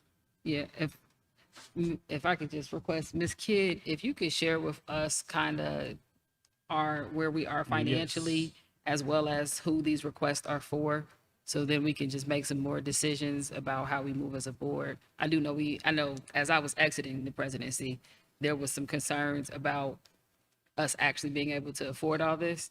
And we just needed, if we could just get that all to the board so that next week when we have a discussion, then. Thank Yep, you. thank you. Thank you. That's all we needed. All right. Comments. Let's go to Joe Lacy.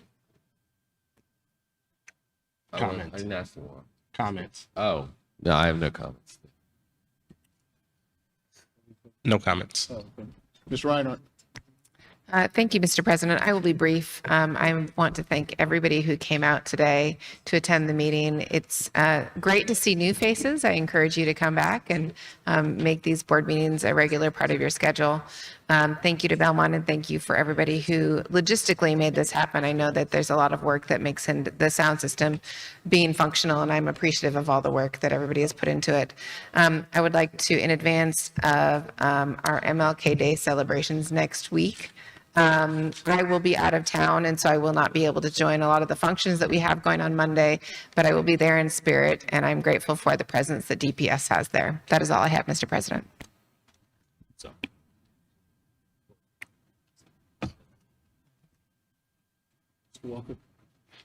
Yes, thank you. So for me, the YouthWorks application is now live for students ages 14 through 24.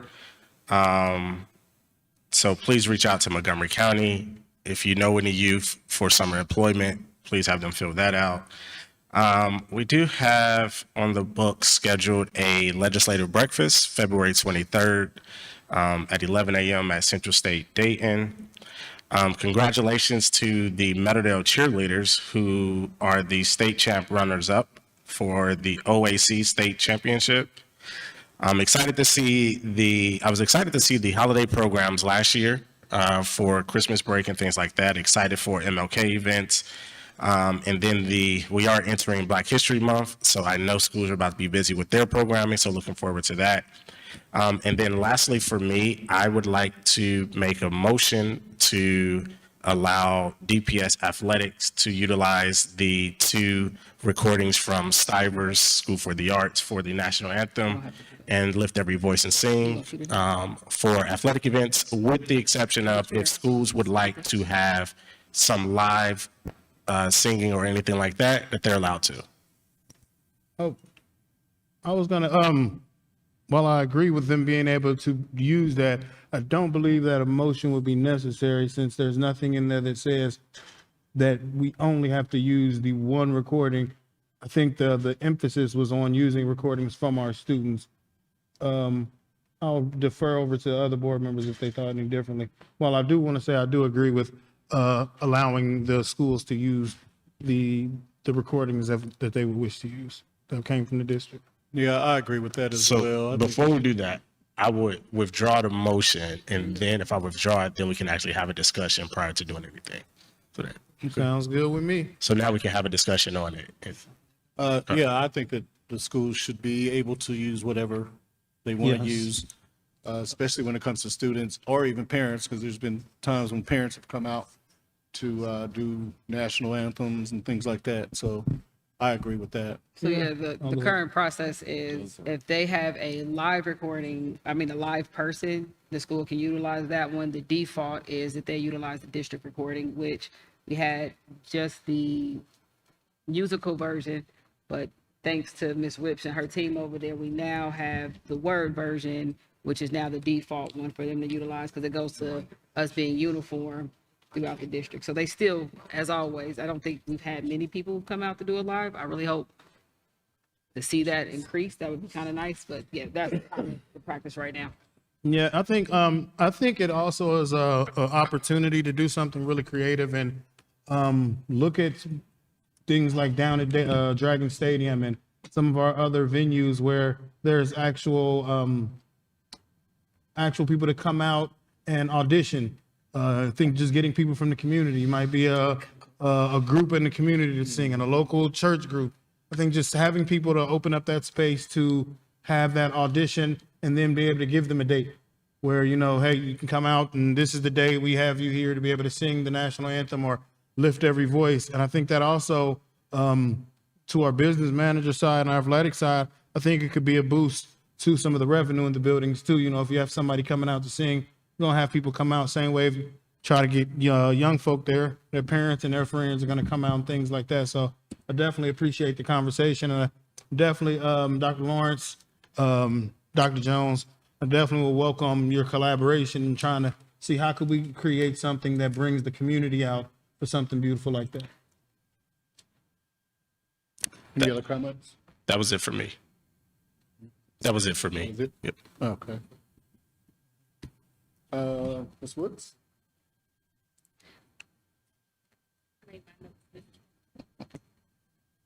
Okay, there I go. I was gonna say I made my notes this time. Today's Student Senate had our first meeting of, well, in the new year. We touched base with all of our seniors about next steps. So like fast forward, where are we going for college? If we don't plan on going to college, what do we plan on doing? We spoke on our new subgroups, which basically just means like who's going to what. We talked about attending the Martin Luther King banquet, which is Monday. I'm super excited about it because last year it was fun and I enjoyed the music. I enjoyed this. I'm really excited about it. At David H. Ponence, every Allied Health senior that was allowed to test for their STNA received their STNA. So all of our seniors that tested are now STNAs, including myself. So congratulations to everyone. Thank you, Ms. Lavelle and Ms. Ross. And that concludes everything I had to say. Thank you, guys. Ms. Garrison? Thank you. First, I want to thank everyone here at Belmont High School for hosting. This was a very nice ceremony. Though I am a graduate of the Paul Laurence Dunbar High School, I must say the Belmont band showed up and showed out. So kudos to Belmont. They reminded me of halftime shows back in the 90s. So that was really, really good. I just have something I wrote up that I wanted to share, and I won't be too long. I know everybody has some time. To my family, friends, and faith leaders. Oh, I also wanted to thank Ms. Winfrey. Thank you for coming out to speak. Your concerns are noted. And of course, more to come as I work with me and my team on some of the concerns you brought forth. Unfortunately, the other speakers didn't show up. But thank you guys for filling out your information online. Hopefully in the future, we'll have more participation as well from the community. To my family, friends, faith leaders, educators, union siblings, community advocates, students, and neighbors across the city, thank you. Thank you for believing in the vision of future for DPS and for showing up for our children. I sit here humbled and fully aware that this moment is not about a title. It's about trust, service, and responsibility. I am grounded and rooted by Joshua 1:9. Have I not commanded you? Be strong and courageous. Do not be afraid. Do not be discouraged, for the Lord your God will be with you. Let me backtrack that. My apologies, because I think there might be. I'm not in violation with a scripture, President, am I? I just wanted to make sure. I just had to think of taking things out of the school. But yes, I'm sorry, let me finish. For the Lord your God will be with you wherever you go. That scripture really carried me through the campaign and carries me through the community work that I've done for over 15 years. And it will continue to carry me as I sit here and serve in this capacity. To our educators and school staff, thank you for your dedication and resilience. I believe deeply in the dignity of work and the power of collective voice. When educators are respected and staff and supported, students will succeed. To my fellow board members and district leadership, I do look forward to working collaboratively and respectfully, always keeping students at the center of decisions. Students first means strong instruction, safe and welcoming schools, culturally responsive learning, and access to mental health and academic support. Community partnership means schools working hand in hand with families, faith community, labor organizations, and neighborhood groups, because schools do not succeed alone. They need a village. We need the village, and we need to be the village. Accountability with compassion means holding ourselves responsible for outcomes while remembering that students are more than test scores and educators are more than data points. Equity is not a slogan, it's a responsibility. It means meeting students where they are, removing barriers, and investing resources where they are needed the most. Our team is committed to expanding opportunity through quality curriculum, career and technical pathways, arts, athletics, and multiple paths to success for every student. So I invite everyone to be a part of this process. Come alongside this village, come alongside this board. We will move forward as a team. I'm honored to serve, ready to work, and committed to Dayton's children in this community. Thank you. God bless you all, and God bless Dayton Public Schools. Thank you. Mr. Smith. Thank you, sir. I first want to say congratulations and then also welcome to our new board member. And like I said, congratulations to our returning board members. And also congratulations to those across the area, the city, the state, the region that also took their oaths of office recently. It is not a easy task. And I just want us to understand that the work that people come into this with, they really bring a lot, and I appreciate that people bring so many different diverse backgrounds.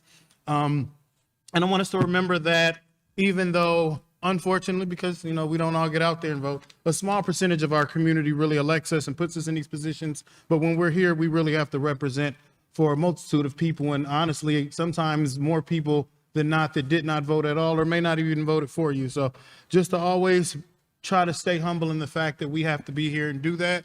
I also want us to really start looking towards the different events that'll be going around the Martin Luther King holiday. And with that, I want us to really take focus on the fact that the history books will tell us the civil rights era was 1954 to 1968, which I want us to really throw that out of our minds and really start looking at some of the people that paved the way before then, paved the way for the people before that, and the people that continue to fight to this day. Because if you look around in the news, the civil rights movement could not have ended at some point because everybody still do not have the same rights, are still not treated fairly across this country and across this world. So I want us to be able to take that time to look at people who have done the work, and not just individuals, because that's something that a lot of people will try to tell us to do, is look at these superhuman individuals. And sometimes when we do that, we lose sight of the fact that teamwork put a lot of these things together. So I want us to realize that teamwork is especially important when we do this. I want to send my condolences to the many people that unfortunately have already lost their lives in our city, and we are only a few weeks into this year. So I think there's a space where I'm gonna talk to some of my colleagues as well about how can we really be intentional with our city leadership on how do we really tackle the violence that's been going on in our community as well. And with that, I just want to say I'm glad that we have another calendar year, even though, still in the middle of a school year. It's that weird thing that works out. But I just want to say I really appreciate everything that you all do for our children each and every day. And I want us to always keep the main thing the main thing. That is all I have. Thank you, sir. Sorry for going over my time limit. I didn't hit the gavel, so we're good. Dr. Goodwine. Thank you to my family. I always love when my mother, my aunt, my grandmother can be anywhere because those are my girls. Thank you to my brothers for coming out, and my cousins and my nephew for doing most of the oath of office with me. Then we lost his attention, but he got back in there. I want to thank Ms. Whipsat Stivers for not only pulling the students together to actually give us the words to the national anthem and the Negro anthem, but I also want to thank her too for being able to pull the team together to support the commission's oath for office that happened last week. So they didn't have to do it, but they did do it. And as always, DPS did show up. I want to thank the Meadowdale team too for coming out and doing the colors for us, because again, I always love when we're out here.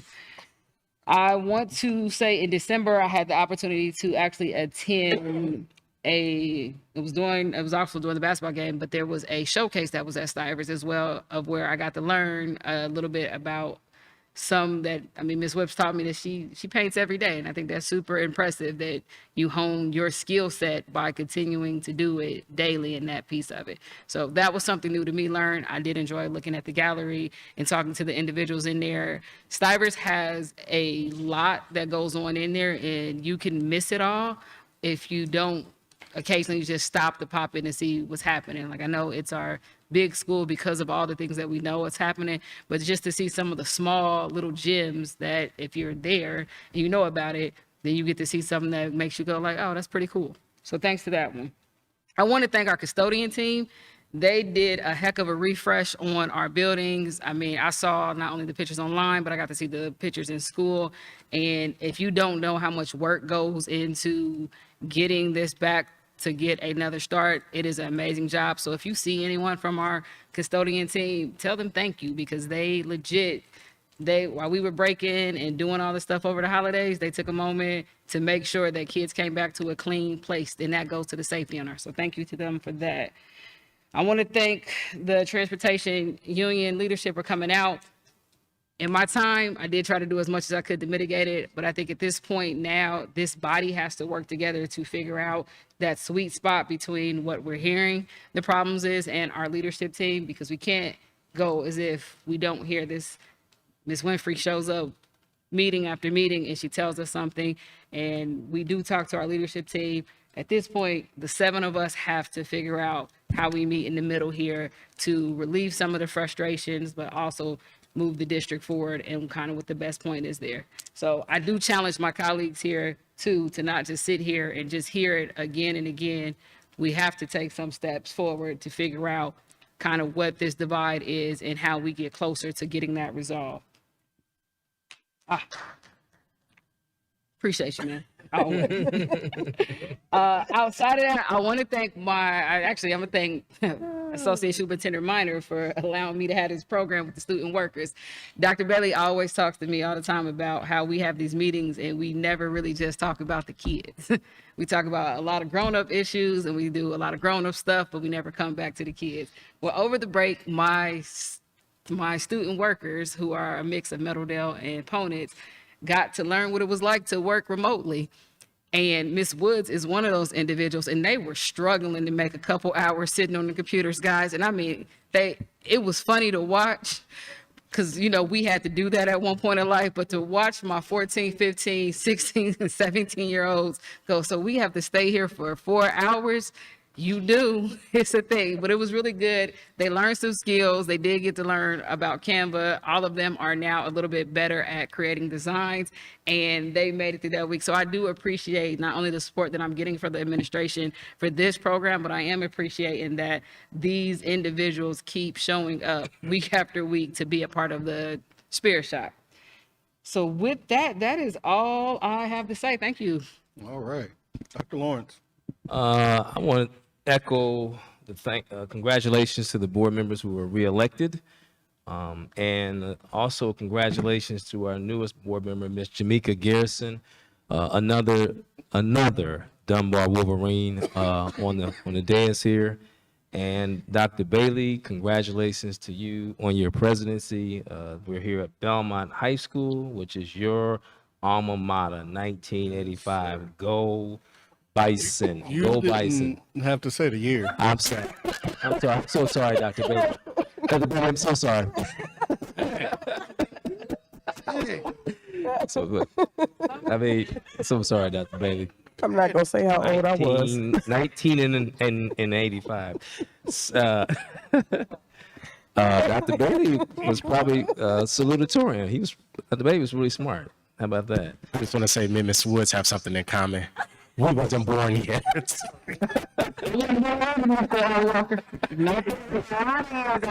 Not a year for me. But then that must mean that I can bring the belt out on everybody, except for Joe. But definitely congratulations, Dr. Bailey. You're going to be a awesome president, just a great guy. And then I want to say special shout out to David Riley. Welcome back. PIO, I appreciate you. When Dr. Goodwine calls and says something great, I should have moved on it immediately. So trust me, freshman seminar will be all over the webpage.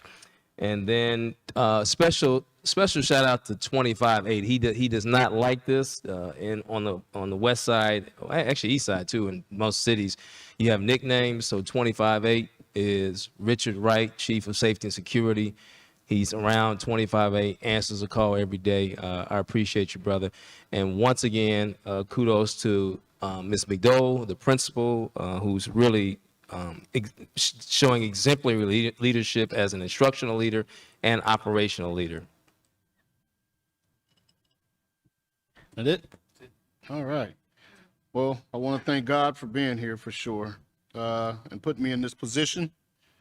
I want to thank the board, all the board members for helping me out throughout this whole 2 years that I've been here. I don't know if anybody knows this, but I thought I only had 1 more year to go. But then I was reminded that I had 2 more years to go. But I do want to thank the board. I want to thank my family. They couldn't be here today. Every last one of them are sick. But I want to also thank my church family for coming out and supporting me. All of my friends, I want to thank DPS.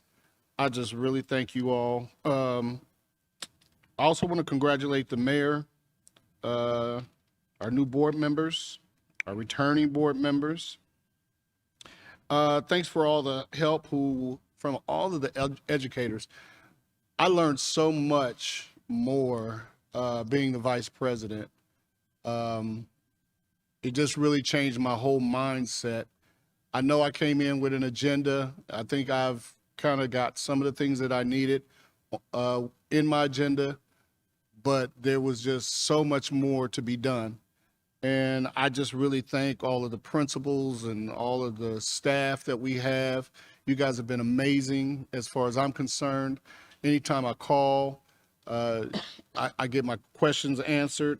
I want to thank Ms. McDowell, principal in Belmont, for helping me get the Montgomery County Leadership Academy in this school. They have been helping the students here just wonderfully. So I'm so thankful for that. I'm not going to be too much longer, but I talked to Dr. Lawrence, and I said every time we're in a boardroom, I'm always looking at the 5 C's. And one of those 5 C's is in red, which is communication. I really hope and I pray that we start to have better communication on the board, better communication with staff, better communication with Dr. Lawrence and all of you, better communication with HR and Treasury. Will says that we got to make the main thing the main thing. And I think that what we need to do is make that main thing in everybody's position about the students. You need to think about what your job is, how it's going to affect every last one of our students, whether that be in HR, whether that be in business, whether that be in academics, whether that be in transportation. The main thing is our students. That's why we have jobs. Well, let me say, yeah, I guess that's why we're on the board, and that's why you all have jobs. Right. On that note, I really hope that our board can stay active, but yet maybe take a step back to let people who are being paid well earn the money and do the job. And if they're not, and I hate to say it like this, but if you're not doing the job, then we need to be replacing you. So, did you get a raise? We give you more books and more homework. So, also with that, I just want to say that I hope that we can start trusting each other better, respecting each other, especially on this diocese, more, and understand again that it's all about the students. Yeah. Pursuant to section 121.22G, is there anything else? Oh, okay. Of the Ohio Revised Code, I move that this board go into executive session. Second. Don't I have to finish? You can finish it. This meeting is being held to consider the appointment, employment, dismissal, discipline of public employees. And that is it. Now you can second. Second. President Bailey, Yes. Dr. Goodwine, Yes. Mr. Lacy, Yes. Mr. Smith, Mr. Smith, Yeah. Ms. Reinhardt, Yes. Mr. Walker, Yes. Ms. Garrison, Yes. Ms. Woods, Yes. 8 yeses.